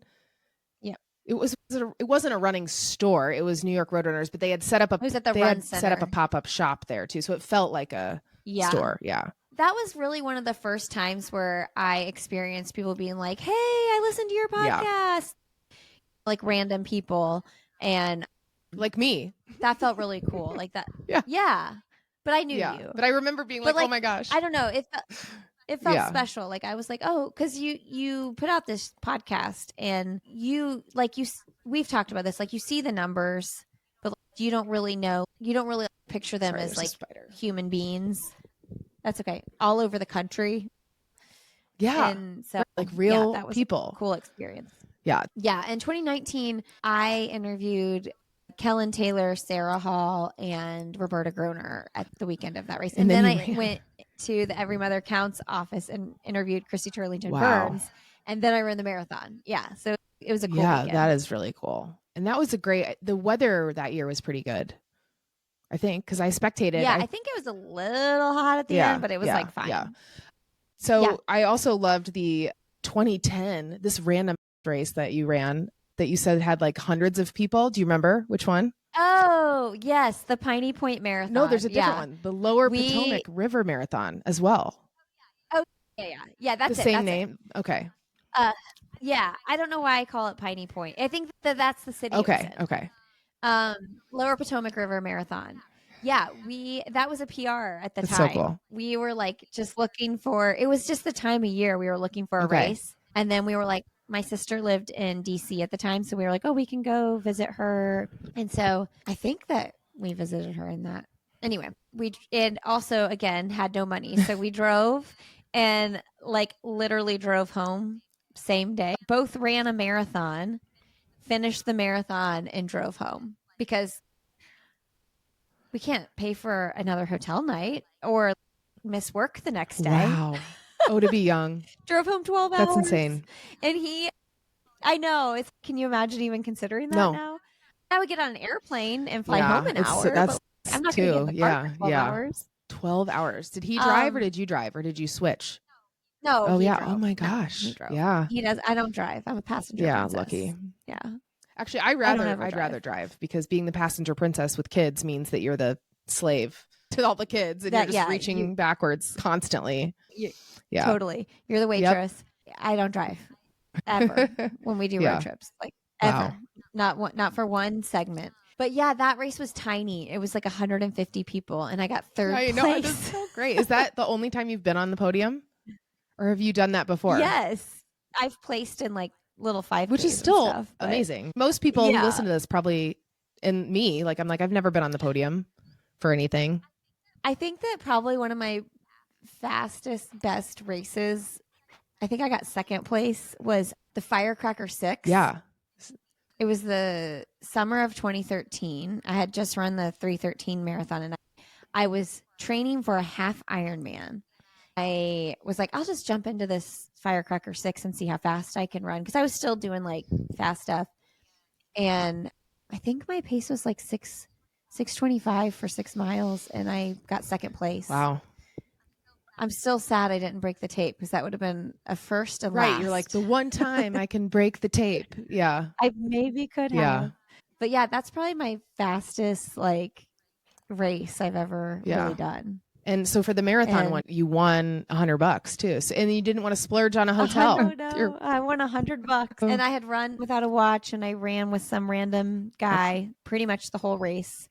He was like a marathon maniac guy. Oh yeah. Because I was like, you're spending your whole marathon with me, but he just like, didn't care. He was just ran a lot of marathons. That's so funny. And I think I ran 3:24 and I was like, oh, okay. I think next time I could break 3:20 maybe. So it was like a spiral effect. Like you start seeing what you're capable of. Yeah. It sounds like you've done at least a handful of states. Would you ever try to do all of them or no? No, probably not, just because I don't think that's how I want to spend my time. Yeah, that's fair. Yeah, no. Yeah, we've done California, Green Bay, Wisconsin, St. Louis, Missouri, Piney Point, so that's Maryland. I've done Rehoboth Beach. And who knows where that is? And then, who knows what little state that is? Virginia Beach, because I did Shamrock. Indiana, of course, multiple times. Boston, Massachusetts, Chicago, Illinois. You could New York. You just got to get get paid to go to all of them. But I'm usually emceeing, so I can't race them. Okay. If I did a live show the day before, and then I could do events and then jump in the race. And then jump in the race. Yeah, that is how I got to do New York for the first time. I did pay for my entry, but they did give me a bib because I was like working and doing the live show, and I just asked. As you should have. I did pay. Yeah, I did pay the $300 though. Get mad. Don't get it twisted. Don't get mad. But then the second time I ran New York, I raised money for everyone. Okay, yeah, that's right. I was a charity bib. Yeah, I did it as a charity, and I didn't fundraise. I just wrote a check. Yeah, because we give every year, and so I was like, hey, honey, how about for this year, part of our allocation, this can be what we give, and so it worked out. But yeah, it's always a good option. I bet there are lots of people that just donate the money instead of even raising the money because it's a lot. It is so much, $5 at a time. It's a lot. That's a lot of work. Yeah. Especially for people who do Boston on a charity bib. That is some hustle to raise those kinds of funds. I think our minimum was $3,500 and Glenn raised. So I committed to raising for both of us because I was like, I want you to do it too. And I set myself a goal of $10,000 because we had to do 7,000. I was like, well, let's just get up to 10. But I will tell you, I did the fundraising, but man, his like 2 posts on LinkedIn pulled in some dollars because he had work people given 200 here, 200 there. And so we got big chunks from That's cool. The LinkedIn posts. Yeah. That's amazing. Okay. So let's talk about what we alluded to earlier on, which is the history of breast cancer in your family and what that journey was like, the measures that you took to be preventative, all the things. I think this audience could certainly benefit from hearing your story. Yeah. And it's always like a weird thing to talk about because I feel like health anxieties is like a long lasting thing in my life that I'm like constantly working on, and having preventative surgeries, it has eased my mind, but it hasn't taken away the lifelong battle I have with this. Like that seems to be more intense than most people. In 2012, I found out I had the BRCA2 gene mutation, which gives you like an 85% chance of having breast cancer in your lifetime. And I was already like really scared about breast cancer. And I had just finished nursing my first baby, and I was freaking out the whole time because when you're nursing, you get like clogged milk ducts and like all the things. I was like, oh my gosh, I have breast cancer. So I would like obsessively give myself breast exams and always freaking out about everything. Yeah. Like I had even a year before thought I felt something, but my doctor was like, I don't feel anything. But then she let me go get an ultrasound anyway because I was so nervous and it didn't look like anything. It's good though. I had that peace of mind, but I just decided, even though I wasn't done having kids, I was like, I am so anxious about this. If I can have this preventative surgery to have the double mastectomy, I think it'll give me such a peace of mind. And so I elected to do that in October of 2013. So my oldest son was like a little over 1 when I had my surgery. And the way I found out I had BRCA though was my grandma had breast cancer in her 40s. And then she was diagnosed stage 4 and overcame that. And then like 25 years later, she was like, I think a miracle. She was super Christian and went to this like weird healing camp. And came home and couldn't walk. And my grandpa was like, he had said, you can go to this healing thing, but like when you come back, you have to go to the doctor. Yeah. And she went, and she told me years later, like when she went to the doctor, had called interns and people into the room, and they were like, he was like, I have to show you. Oh no. This is what stage 4 looks like. And so she was healed from that. I was like 6 or 7 at the time. I was pretty young. She had my mom young. My mom had us young. So young family. What was her treatment? Did she go through chemo, lose her hair? Chemo, yeah. Yeah, all that. Yeah. And she had a mastectomy only. They used to call them radical mastectomies because they cut all the way down to your abdomen. Ooh. And she only got one breast removed because it was the one that had the cancer. I'm like, I don't know why you wouldn't get both. And then she just lived her life with the one. Do you think this is where your like health anxiety comes from? The history of seeing her go through that? I don't know. I was so young. I was like 6. It certainly doesn't come from my mom because my mom is figure it out, take care of it, move on. Yeah. So then when she was in her 60s, shortly after I graduated college, she had ovarian cancer and she lived with that for 8 years. Jeez. And she did finally pass away from that. She was only 72, but she lived like such a full life with ovarian cancer. Man, if anybody did it well, it was her. So when she had ovarian cancer, that's when she got tested for the BRCA gene because it's related with BRCA. Your ovarian cancer risk is like 45%. This is for BRCA too. So it's not as high, but ovarian cancer is historically like a more deadly cancer than breast cancer, just usually because it's caught so late. Yeah. People aren't getting screened like you get screened for mammograms. You know? My mom found out she was positive and I was like, oh man, now I got to get the test. My sisters both got the test. They were negative. They also weren't concerned about it at all. And so I, of course, the one who was concerned, of course, I'm positive. And so then I was really happy with that surgery. It just was life-changing for me to not obsess over that all the time. Yeah. And then I would get my ovaries ultrasounded every like 6 months, get my CA 125 checked. And what is that? the The deal CA with my doctor, 125. it's like a blood test, and it detects, I believe it detects inflammation in like your pelvic area. So it's just like an extra measure they take if you are BRCA positive. Like you get your ultrasound, they look at your ovaries, make sure nothing looks fishy, and then they do the blood test as well, just as extra measure. Gotcha. And is there, how many BRCA genes are there? Are there just two? I think there's 2, Okay. 1 and 2. Yeah. And one is, the risk is a little bit higher even. Okay. I think risk 1 is like 90% chance of breast cancer. Mine's 86 or something. Yeah. So then after we moved to Raleigh, I was still, when I would go home to Indiana, I would check my doctor's visits off because I was so obsessed with my doctor. Yeah. And I just didn't want to leave her. That was like so emotional for me. And I had like a really low false positive high blood test. And they were like, it's just out of the normal range, but we're going to do a follow-up test in a few weeks. And I was like, nah. Because it probably, if it wasn't false positive, it was could have been detecting you have a very like early cells. Yeah.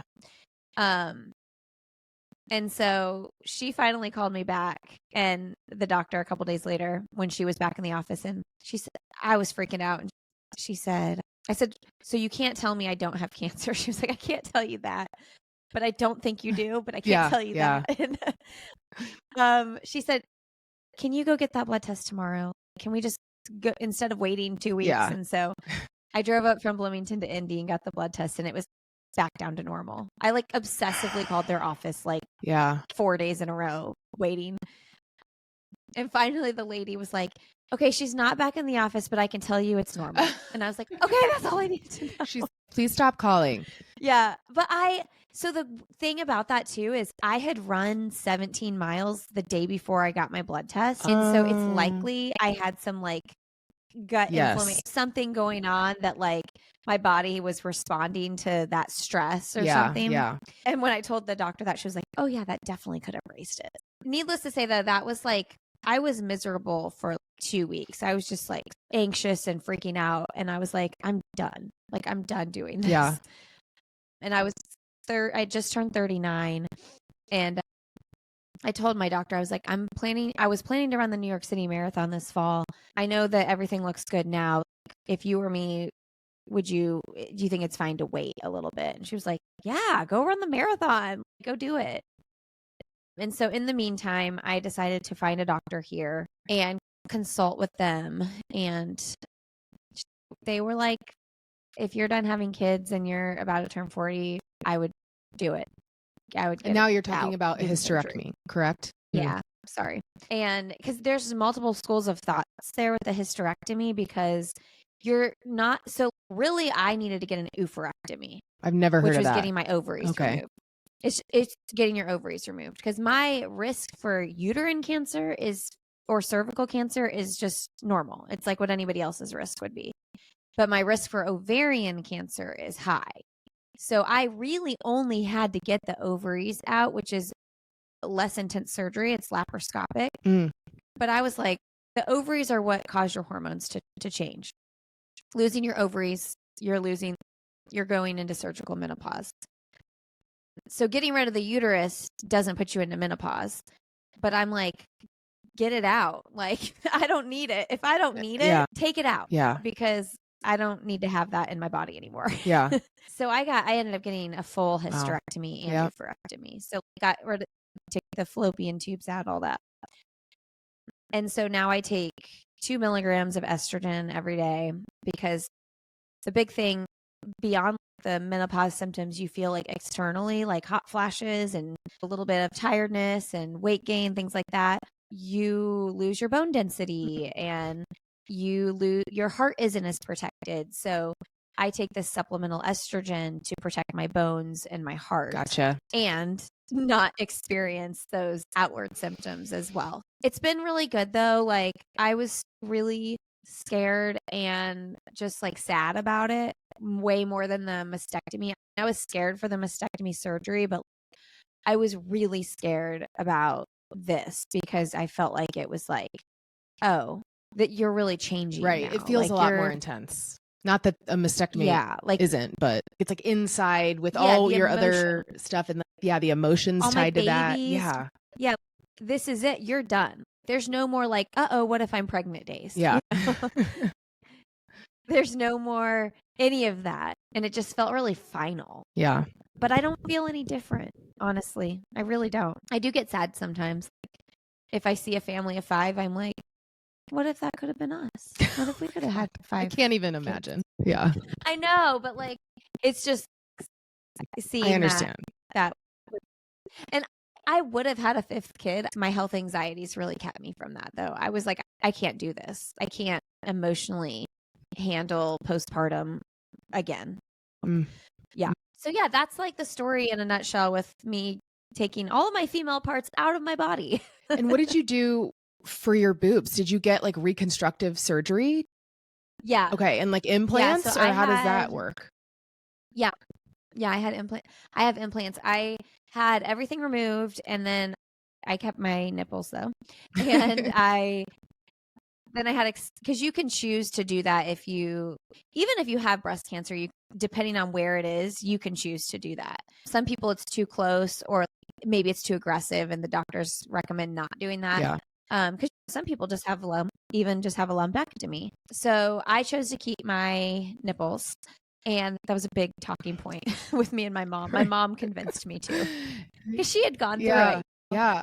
I can't, because then it's like, then do they replace, can they build nipples for you? Yeah, they can put tattoos on and kind of like twist the skin and do something. Interesting. They can do it. It's just not the same. Yeah, they can do. Obviously. It's not the same. Yeah.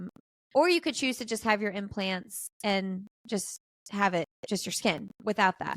And that is like an extra layer of concern though. Like over the years I've been like, oh gosh, I did this, and now what if I get cancer like right there? Because leaving them behind you leave a little bit of tissue behind. Yeah. So yeah, I had expanders for 3 months, and then they did the exchange surgery, and that was like that you go in and you go into the plastic surgeon and they like fill you up to expand your. I heard you talk about that. That's so interesting. Yeah, and then they exchange them out, and now it's been great. If I could go back, I would have gone bigger, but I was like 15 pounds lighter than I am now because I was just a young whippersnapper. Yeah. This is my settled adult weight, I think. This is where my body probably is meant to be. But at the time, I was so tiny. Anything felt like a lot compared to what I had. Yeah. Yeah. That's hard.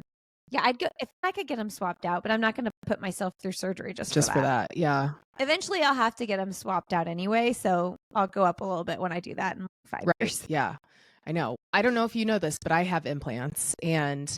I did it because not cancer related, but because I wanted to after having kids. Just wanted to make them not look like they were.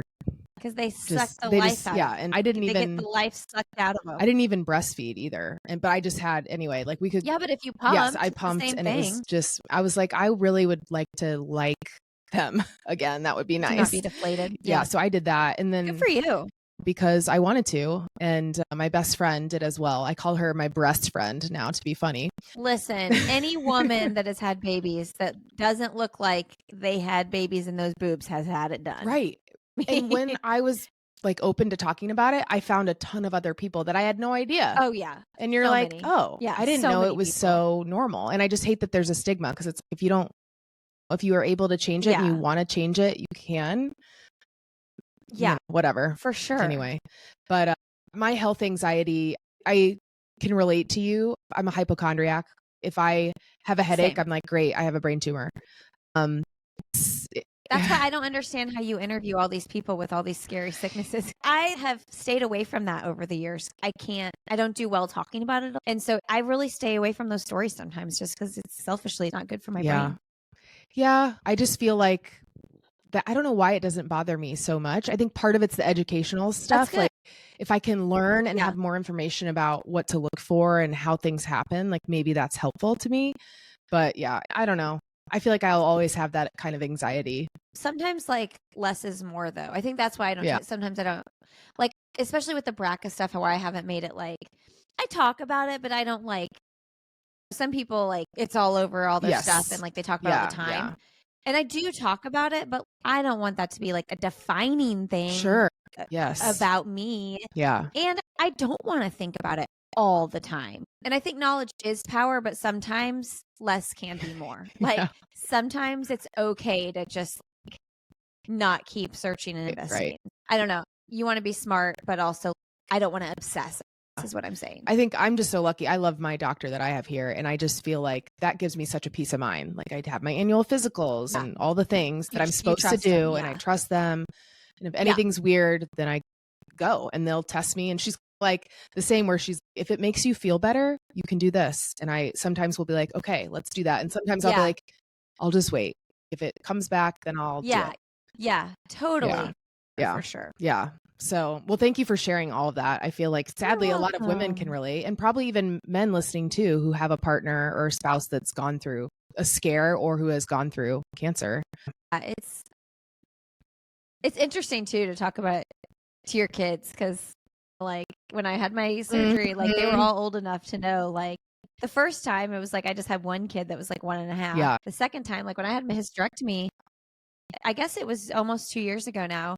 They're all, my big ones especially, like, Mom, why is Mom in the hospital? Like, why is Mom having surgery?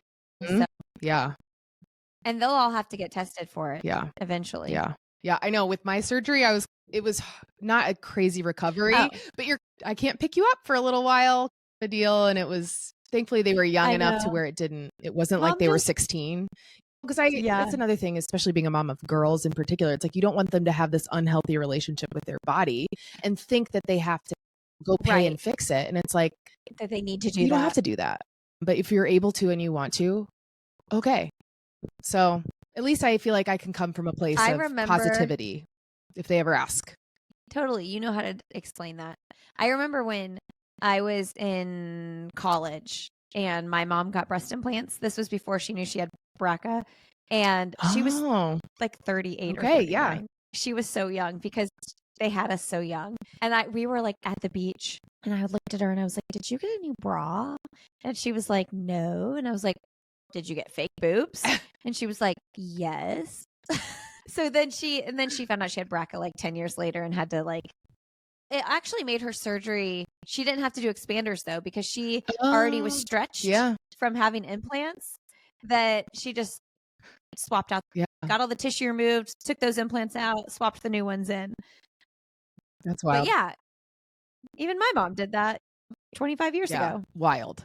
Before we move on, I do want to talk about your work with the Donna Foundation too, because all this experience and the work that you do with the Donna Foundation are they based in Florida? Or is that just where Jacksonville? Yeah.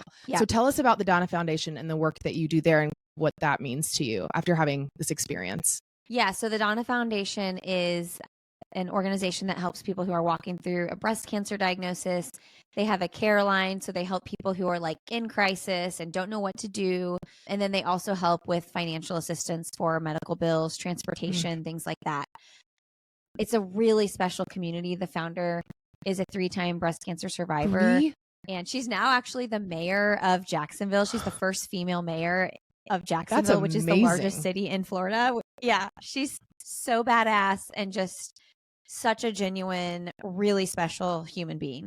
Their motto is love over fear, love over fear. I was reached out to a third party who was doing marketing for them to come to their race back in 2018. And I was like, yeah, you might not even know this about me, but I am very high risk for breast cancer. I had a prophylactic mastectomy, and it really was a good fit. And now I've been going there every year since 2018. I've raised money for them, but mostly I'm an advocate for the race that they have every year, which is the Donna Marathon in February, which is an amazing race experience. The coolest course. You got to come run it. I want to so bad. It's so cool. Is it the first weekend in February usually? Yeah. Okay. It's yeah. And you stay in Jacksonville Beach, and it's I don't know. I feel at home there because I've been so many times and I just know the area so well now. But yeah, so I love that I can advocate for them and spread awareness about what they're doing and be a part of that race every year. Yeah. That's so amazing. I always love watching all the content that comes out of that weekend. It does look really special. So fun. Yeah, just come stay with me as long as my family doesn't come because I go by myself. Yeah, that's fun. That's even better. So someday, okay, I will come. And then you'll come to Vegas. We'll swap. 1 year I'll do Donna Someday. Foundation race. Make it happen. Yeah, we'll make it happen. Yeah. Got it. All right. So we're going to do something special for episode 100. Okay. And we are going to play Never Have I Ever Runner Edition. Okay. Are you ready? Yes. Do you want to go first? Yes, I'm going. Ready? Okay. Yep. Never have I ever been on the cover of a running magazine. I have been on the cover of a running magazine in 2014. I remember when that came out and I was just like, oh my God, you're on the cover of women's running. Magazine. Yeah. That's what's funny about that is my cover art for my podcast is from that photo shoot. So if y'all think, why does she look like a baby child in her artwork? It's because I guess I was 30. Okay. Yeah, I was 30. I was pregnant with Lewis though. I was like 14 weeks. Oh, dang. 15 weeks pregnant. Yeah, I was pregnant. I did not know that. I know. I remember telling them, I was like, I'm pregnant. Is that going to be okay? It was kind of annoying though, because I was pregnant and I was like not really showing, but like in that stage where you feel just like, Yeah. So I'm like, it'd be better if I was like 6 months pregnant and I could feel like, cute with my bump. Yeah. Or, Totally. So yeah. Okay. Yeah. Never have I ever DNF'd a race. Okay. So I technically haven't, but it was the Philadelphia Marathon. Mm. I don't remember what year I did that. I can't remember. I'd have to look at my spreadsheet. But I was like super sick. I did Chicago that year. And so Chicago's October, Philadelphia's November. And they used to have the half marathon and the marathon happening at the same time. Now it's 2 different days, I believe.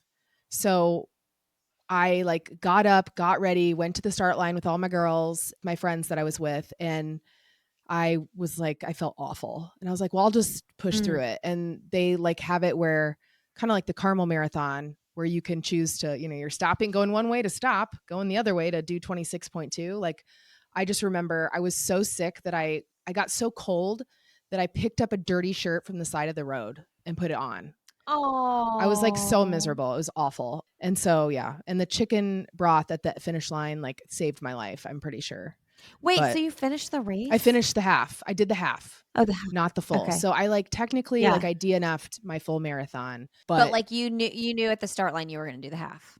Well, once I realized how easy it was going to be to make that decision, I was like, that's probably the decision I'm going to make. I'm not finishing this. Because if I would have been forced to run the whole thing, I mean, I probably could have, but I would just probably would have been even more sick. And it was like right before Thanksgiving. I remember I met my niece for the first time and couldn't hold her because I was like so sick. Anyway, so yeah. So technically you can count that as a DNF or like, just a pivot, but I got a medal. I feel like you can call it a pivot. You can call it, I stepped down to the half. Yeah. Yeah. And I still like, it sucks that happened. I remember beating myself up, but what can you do? I was so sick. You're sick. You're sick. Yeah. Right. Okay. Never have I ever used a porta potty during a race. Oh, really? Right? Yeah. Swear. How? I don't know, Lindsay. Oh, but my gosh. I have done so many races and I have never used a porta potty. Wow, that's crazy to me. During a race, like I've used a porta potty plenty of times. Yeah, but like I've used lots during races for sure. Because I'm like, if I'm like uncomfortable, even if it's just a pee, I'm like, I'm just gonna do this really quick. Yeah. I'm trying to think if I've ever done it during like a PR race, and I don't think I have during like a PR race. But like races, like if I'm running a marathon and I'm not like trying to PR, I will for sure stop and use the bathroom if I need to. Yeah, I know. Okay. Never have I ever raced in super shoes. Really? Yeah. Someone needs to give this girl some super shoes. Do you have a pair? I mean, yes, I have 2 pair and they were gifted to me. Right. I have a pair of Solomon super shoes and I have a pair of Puma. I actually have the Puma super shoes that Dakota Lindworm ran in the Olympics in, but I don't run fast right now. And I'm like, I'm afraid it'll like mess with my feet and like my Achilles and stuff if I'm not using them for the right reason. So Right. I'm holding on to them, and if I decide to run a race, I'll wear them. But like, yeah, I've actually only ran around the block in a pair one time. That's the only time I've ever worn them. Yeah. So I've gone through 2 pairs, and I've only run in one kind, which is the Saucony Pro Elite. Is that what it's called? The 3s. Mm-hmm. I've done the 2s and the 3s, and I only use them for races. And then recently got the advice that you should run in them more than just races, just to make sure, I would say, yeah. And I was kind of like, oh. To do like a couple tempo runs. Right. Or like a speed set. Yeah. Just to make sure. Like I don't know, I guess I run in a few different brands of shoes, but mostly Saucony now. So I feel like, anyway, and you've seen mine. I've bedazzled the hell out of them. So they're like beautiful, and I don't want to like ruin them. So no. Anyway, but I know. Well, and you don't want to run too many miles in them because they're expensive, and you don't want to have to buy more. Yeah. I think I would for sure do at least one of my long runs in them, though. Yeah. Yeah. Well, I got them when I worked at the running store. Well, the first pair, I should say. And that was really helpful because it was not as expensive. Yeah. Get that 40%. Yeah. Yeah. So, okay. Never have I ever puked after a run. I have done that. Marathon or track meets or both? Half marathon. Okay. Yeah. I remember it was after the Bloomington half. I think I had 2 kids, and at the time I didn't feel like I was running very fast, but now looking back, I think I ran like 135 or something, maybe 136. Oh. And Bloomington is like hilly. So hilly. Yeah. So like I really like full sent that thing. Like I don't know what kind of shape I was really in, but like I crossed that finish line. Wow. Yeah. So I've definitely done that before. And I've done that like when I was younger after like a hard workout. Yeah. Yeah. I've only dry heaved, which is a recent thing actually. Yeah. I mean, if you push yourself hard enough, your body's like, what I know. Are you doing? And I remember the first time I dry heaved, I was like, holy shit. Like what in the hell is this feeling? Like I'm working hard. Yeah. And then I was like, well, that's fun. Yeah. I've definitely done that in front of Jed, our executive director, more than once now, because at the end of Monumental, I'm just like, give me a second. Well, no, wait. At the end of Monumental, so many people threw up that year. I don't know what was in their gels, and it was like elite people, so like they were probably using their own gels. But I've never seen so many people throw up at a finish line. That was weird. That was like a strange event. Yeah, I don't know. Something in the water. I don't know. Yeah. Okay, it's your turn. It was random. Yeah. Okay. Never have I ever. I have a few more. You want me to go? Okay. Yeah, you go. Okay. Never have I ever paced a marathon. Oh, I have paced a half marathon. Okay. So have I. I've never paced a full marathon. Yeah, I've never paced a full marathon. I've only paced one half marathon. I paced the Indy Women's half. Okay. And that's the only one I've done. had me pacing 140. Oh, hot damn. Damn is right. It was like, I was like, okay, we're going to be running 7. I think that's like 740s or something like that. Yeah, that sounds right, because my PR is 143 and that's like a 750 pace. So it's got yeah. That's cooking. It was fast. It was fun though. I had a little group with me, and then at the end I got to run, I think her name was Debbie. I got to run her in, and I don't know if it was like a lifetime PR or like master's PR, because I think she was probably in her 50s, early 50s maybe. Okay. But yeah, I mean, she had a really great race, and we ran together our little group split up, and it was just me and her at the end. And it was really cool to experience her crossing that finish line. And then I saw her like at the airport heading to Boston one year. Aww. Like kind of kept in touch a little bit. That's here so and cool. There. Yeah. What did you pace? I paced the Indy Women's, which is now the Indiana Women's Running Festival. It's now over Labor Day. I was like, which weekend? Labor Day weekend. So it's August 30th this year. And so last year I did it. I paced. The year before, I ran with my friend Christy D, and she was pacing for the first time. And so I kind of was like her shadow. Yeah. So I ran the race with her. And then, so the next year I was like, I feel like I could pace. Like that's something I could do. And so I did the 155, and that was great. Yeah, like that was a perfect sweet spot. Yeah. I remember my running coach, Rachel, did the 150, and she was kind of like, oh, that's like a little, quick for like the first time. You're just, I didn't want to mess it up. You want it to be real healthy. Like you want it to be like a real, Yeah. I mean, at this point in my life, I feel like I would want to do like 2 hours. Yeah. 2 hours is Trina Roudabush, like I swear, at every race. 2 or 4. Clockwork. Yeah. Like she just Yeah. paces all the marathons and the half marathons. Yeah. Yeah. I think that would feel really good. I mean, in some way, if you're like training still, you want to run it, you want to pace like not super far from like your, Right. but you can't be too close. But if it's too slow for like what you're used to running, then it doesn't feel natural. Right. So like for me right now, I feel like a 9-minute mile would feel really Really comfortable good. and Yeah. like healthy. Yeah. Yeah. Christy did the 2:10 the year I ran with her, and that felt Okay. I mean, this is no offense to anybody who runs 2:10 half marathons. It doesn't matter. But for me, that felt slow. And it felt like I was doing a disservice to the group because I kept wanting to go faster. And so that was why I feel like, 1:55 was great. I still got really excited, but I like just had to rein it in. And I ran with like the entire IU women's, which team? The rowing team. They all came. Oh, and fun. So they were in my group, and it was so fun. I really enjoyed that. So fun. And my friend Becky, who I run with, ran with me too, which was nice, kind of like I did with Christy. So that was helpful as well. That's so fun. Yeah. My husband Glenn used to pace the 3:10 group at Carmel. Can you imagine? I'm like, that is so fast. That's like Kelby Loeffner, who I just interviewed. She used to pace 3:15. It's like, Jesus Christ. Like, yeah, it's crazy. Being comfortable at that pace is wild to me. Yeah, for sure. So yeah. Okay. Did you think of another one? Yeah. Never have I ever used a Morton gel. Oh, really? That's shocking to me. Mm-hmm. They're gross, kind of. Have you used them? Okay, so I have, because I had to see what all the fuss was about, because I still haven't run Boston. But I was like, okay, my coach uses them. Like, I'll buy some on the feed and give it a shot. And the ones without caffeine, the way I describe it is it kind of tastes like marshmallow almost. But like the consistency of it is fine. It's like almost like a, not chunky, but it's like just jelly. Like it's more like a jelly consistency than the goo, if that makes sense. Like it like chunks apart, which is great. I feel like you can kind of get it down like a Jell-O shot, which is fine. It's fine.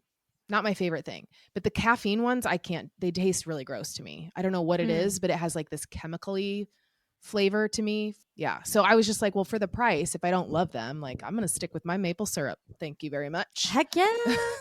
Anderson. Yay. Pure Fuel. Shout out. Shout out. Are you trying to qualify for Boston? Yeah, not this year. I've decided this year's more of like a running for fun kind of a year, but I'm almost 40. And so part of me, with them just making it harder and harder, feels like I just have to be 40 before I'm really going to put in the work, because I'm just kind of on the edge. I think I shouldn't say I think, I know that I can. You can. But it's just like, okay, can I just give myself a little grace and go after it when I have a little bit more? Right. It's just going to get harder though, is the other problem. So I don't know. I hope so. Yeah. I mean, eventually we all slow down. I mean, I don't think that you're anywhere near that, especially given like, I feel like you've gotten more serious about your running in the recent years. So it's not like you have like 20 years of like pounding really hard. I mean, you've run for a lot of years, but like to me, it seems like you've gotten more serious recently. I have. I just started using a coach. I started working with Rachel maybe 3 or 4 years ago now. It's been, a long time, but then I finally learned how to train the right way. And that made all the difference for me. Part of it was coming back after babies. And then the next phase of that was then, okay, now I'm going to go for the speed again. And so last year I PR'd my full marathon. The year before that, when you were at the finish line at Monumental, I PR'd my half marathon. So that's why I was kind of like, okay, like I'm getting faster. And I told Rachel, I want to keep getting faster, but I also want to enjoy it and not put so much pressure on myself where I like burn out, because like running is clearly something I love and I don't want that to change. So you don't want it to be ruined by obsessing and all that. Yeah, exactly. For sure. Okay. I'm going to ask you now the end of the podcast questions. I feel like that was fun. Oh, but yeah, that was fun. I thought of one more. You did. Okay. But I already know your answer. I was just going to say, never have I ever used a running coach. Oh yeah. Right. Well, and then you are a coach, which is, I can't believe that. Yeah. That's wild. It's because I don't like people to tell me what to do. I do. And I like the accountability, even though I don't really need it. Like, I just like that somebody else is looking at it. It helps. Yeah, no, I think that's why most people do. I just I don't want to be, this is why I work for myself. I don't want so I can do what I want to tell me what my schedule needs to be. Right. That's fair enough. Yeah. I feel like a good coach will work with you too, though. Like if you're like, hey, for sure. But but I get it. That's fair. That's fine. Plus you've gone through all the necessary training to be a coach. So at least you know what to do. Yeah, I Yeah. know what I would need to do for Yeah. sure. Yeah. Yeah. For sure. Okay. End of the podcast questions are, Okay. what is your favorite running song and or mantra? Okay. My favorite running song. I'm going to look at my Spotify. Let me give you two answers. Okay. I really like Memories, David Guetta, Getta. Kid Cudi. Yeah. Do you know what song I'm talking about? I'm trying to This hear one? it. Oh, I love the beat of that one. That's on my marathon playlist. Yeah. Yeah. That one. And then my next one is this is called My First Song by Jay-Z. Oh. I'm going to play it.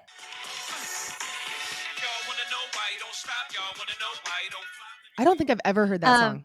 I know. It's like a deep cut. It's this is so random. It's called My First Song. It's about like working as hard now as you worked when you first got started. Like when you were like hustling so hard to try to, launch your podcast or run a fast marathon or whatever. It's like still putting in that work now. I like that. That's what it's about. Cool. And I was listening to Sue Bird on NPR podcast with Terry Gross, and Terry Gross asked Sue Bird what was her hype song, and she said My First Song by Jay-Z. And so I was at the airport traveling to Bayshore to do an event there, which is the Bayshore Marathon, and I listened to that song the entire way to Traverse City.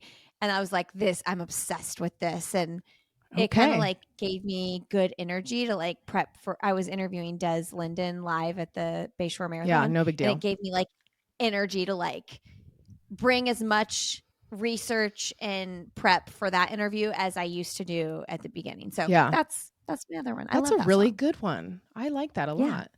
Add it to your playlist. Yeah, I will actually, because I have a playlist for this podcast as well. So when people give me their favorite running song, I add them to the playlist.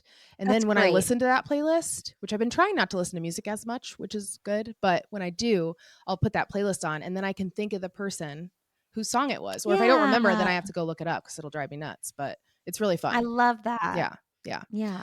And then in terms of mantras, when I listened to an episode of a podcast you were on, Glenn told you something that I really liked, which was don't think, just run. So that's a good one for people to tuck away. But what is your do you have a personal mantra or mantras you say to yourself? What podcast was that? That was on the Alley on the Run. On Alley's. Mm-hmm. Okay. Oh, that's funny because I don't remember that at all. I don't think I can go back and listen. I'd cringe, I think. It's a while ago. Hearing yourself. I know. Yeah. Hearing yourself in old interviews, I'm like, ugh. I think I just say go, go, go. Just like, just go. One thing I really like that actually Scott Fauble shared on my podcast a long time ago was he says like, be like water. And I always talk about this now. Like if I'm on stage at an expo, I bring this up to encourage the runners because it's one of the best things I've ever, in all my years interviewing pros, have ever heard someone say. Just like be smooth, like water calms you down. And it also is just like a smooth, like think about like a creek. And so if you think about that while you're running, like I can just like be smooth like water. And I just try to tell, just like relax, Yeah. That's pretty good. Yeah. Just go. I'd say that's my like if I'm on the treadmill, I haven't done speed work in a really long time, but if I'm on the treadmill like doing intervals or something, I will just like verbally like yell at yourself. Go, Lindsay. Like I just tell yeah, I do. That's funny. Yeah. Okay, this reminds me to ask you briefly too about your 70 hard and your version of it because I did a strength class or a boot camp. Yesterday or the day before, and I had to do burpees and I thought of you. So tell people your modified version of 75 hard. Well, I've always been intrigued by it. And I'm like, but this is also the reason I've been nervous to do it is also one of the reasons why I've never done like any sort of like structured diet. Cause I just like, I don't want to obsess over anything. I want to live my freaking life. But I also feel like there's something really cool about having a goal and like sticking to a commitment, which you're all doing if you're marathon training. Yeah, there you go. That's your commitment. Yeah. So the 75 hard though, for anybody listening, is like you have to work out twice a day for 45 minutes one of those times has to be outside. No, doesn't matter the weather. You take a picture every day too for your progress. I'm also not doing that part. And then you have to stick to a certain diet and no alcohol. So I'm doing the 245 minutes. I'm committing to the 245-minute segments of working out. Very, very limited alcohol. I haven't said I'm going to give it up completely, and just trying to eat sensibly. Yeah. I mean, I'm not sticking to a diet. Isn't there a water aspect? Yeah, Aren't you supposed to drink like a gallon of water or something crazy too? Oh yeah. You're supposed to drink a ton of water, which I try to drink a lot of water. Yeah. But on top of that, which I guess it can be included in my second 45 minutes, is I'm also committed to doing 50 burpees a day, which isn't that hard to do, guys. It's really not. Like if you just break it up into sets of 10 throughout the day, and it keeps you awake. It like wakes you up, you know, like if you're feeling like a little bit like slumping around at like 2, it's that time of day where you start feeling tired midday. Get up off your butt and do 10 burpees. Oh man. Okay? I hate burpees so much. But I had to do 30 last night at 9:30 p.m. and I ran out of time to do my second workout. So I just went on a walk at like 9:45 last night, like a mile and a half. So I didn't do 45 minutes. But that's my other thing is like it doesn't have to be exact. It just has to be an effort. And so I think that's fair. That second effort was there. Yeah. I like that. It's a casual 75 hard. Well, as you know, I'm doing no alcohol for Lent. So far it's been going really well, but I just... How's that going? Fine. It's just fine. I just don't drink, and that's fine. And then when people ask me like, why aren't you drinking? I can just be like, because I gave it up for Lent, which is easier than being like, because I don't want to. And then people are like, why? And I'm like, because I'm old and I feel like shit if I have 2 drinks, you know? So anyway. I know. Yeah. So this will be Friday. This Friday will be 2 weeks since I had any alcohol. So great. I think Lent, it would be 2 weeks today, right? Yeah. Because it's Wednesday. Yeah. And Ash Wednesday is the start of Lent, right? That's right. And so, I've been 2 weeks. That's pretty good. Look at us. Because I had a drink that Friday. And then actually I went to church on Sunday and he talked about why you give something up for Lent. And I really liked the way he talked about it. And I was like, ooh, I feel like I'm holding on to this a little tight. So I kind of giving it up, I think. I don't know if I'm going to go the full 40 days, but for instance, on Friday, one of my friends is having a birthday party and I'm like, will I have a couple drinks? Those situations are hard. Maybe I'll bring like a really good mocktail and like have some caffeine to feel like a little jazzed up. Yeah. You know how you say like, oh, you don't want to have caffeine late because it'll affect your sleep? Well, guess what affects your freaking sleep? Oh yeah. I know. Yeah. Alcohol for sure. I'm like, I think some caffeine at 10 p.m. will probably affect my sleep less than like 3 drinks. So yeah. Well, and now like we're so lucky here in Carmel. We have actually there's 3 locations now of a non-alcoholic liquor store. And so they have all the coolest brands of NA stuff. That's helped me a ton. And people are like, it's almost like cheating. I'm like, kinda, but it's not alcoholic. So but you're not drinking the poison. Yeah. But also like one of the perks of not drinking is not spending the money. And so I feel like all these like craft mocktails, it's like, like I bought some stuff from Three Spirits. Yep. And I really like it, but it was very expensive. Yeah, it's like a bottle of booze expensive. Yeah, it was like I got 3 bottles that were not very big, and I think it was like $100. Yeah. One of them is like a nightcap though, and it has like valerian root in it and like all these like nice sleepy time things. Yeah. And so I think it feels like you're drinking like a whiskey, even though it doesn't totally taste like whiskey. You put like a big ice cube in it and have it in a glass. Fake it. It's you're tricking yourself into feeling like you're doing it, and then it becomes easier, I think. But I'm going to Key West. You're actually like drinking something that's relaxing. Yeah. Yeah. I'm going to Key West with my husband during spring break for a night. And so that's going to be tricky because we're going to be on a ferry for like 3.5 hours. I would give it up for that. You should give it up for that. We'll see. I'm not pressuring you to like not follow, Jesus, all your feelings towards Lent. But I feel like Jesus would be like, you should let loose on that day. What would Jesus do? He would let loose in Key West. He would drink wine. Yeah. Okay. And now, second question. What is your next finish line or milestone? My next finish line, I am race announcing at the Blue Ridge Marathon in Roanoke, Virginia. And so that is my next finish line I'll be at. Oh, when is that? It is in mid-April. It is like the week before Boston. And then I'm not going to Boston, but I'm also race announcing at Big Sur the following weekend. Oh, cool. So, yeah. yeah. And then after the weekend after that, I'll be in Indy for the Mini. So it's So like pumped. three of 4 weekends in a row are spoken for. Yeah. If only Glenn would listen to this so I could say, thank you, Glenn. Thanks for holding down the fort. Yeah. And thank you to my husband who does He's fine. that for I me. actually convinced him. I know. I actually convinced him we're gonna take the family to Big Sur. Oh, that's cool. That's a good one, I feel like. Yeah. So then I don't feel so like, I mean, I want to take them because it'll be fun, but I also like, I have a little bit of guilt relieved for being gone so much because they're going to come with. And it's such a beautiful place. Like I told my husband, I was like, when else are we going to take the kids to Big Sur? Like we're just not. So like, let's do it. Yeah. That's cool. Oh, fun. Oh, this has been so fun. I have no idea how long we recorded because we've done it in a few separate recordings. So it's going to be like, who knows how long. Like your longest episode. Recorded. I have only one that's been over 2 hours, and that was recent actually. And it was an accident, and it was a great episode. It just was like, holy crap, how is it that long? I'm not Rich Roll. So, well, it's good for those long runs. So thank you to everybody who listened to this. Maybe during a run. I hope Thanks it's a for good being run. here. Yeah. And happy running. Happy 100 episodes.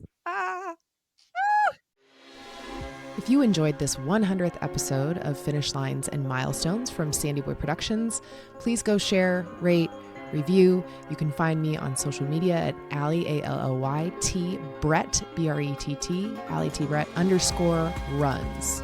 Thank you so much for your support. Thanks for listening. Here's to the next 100 episodes.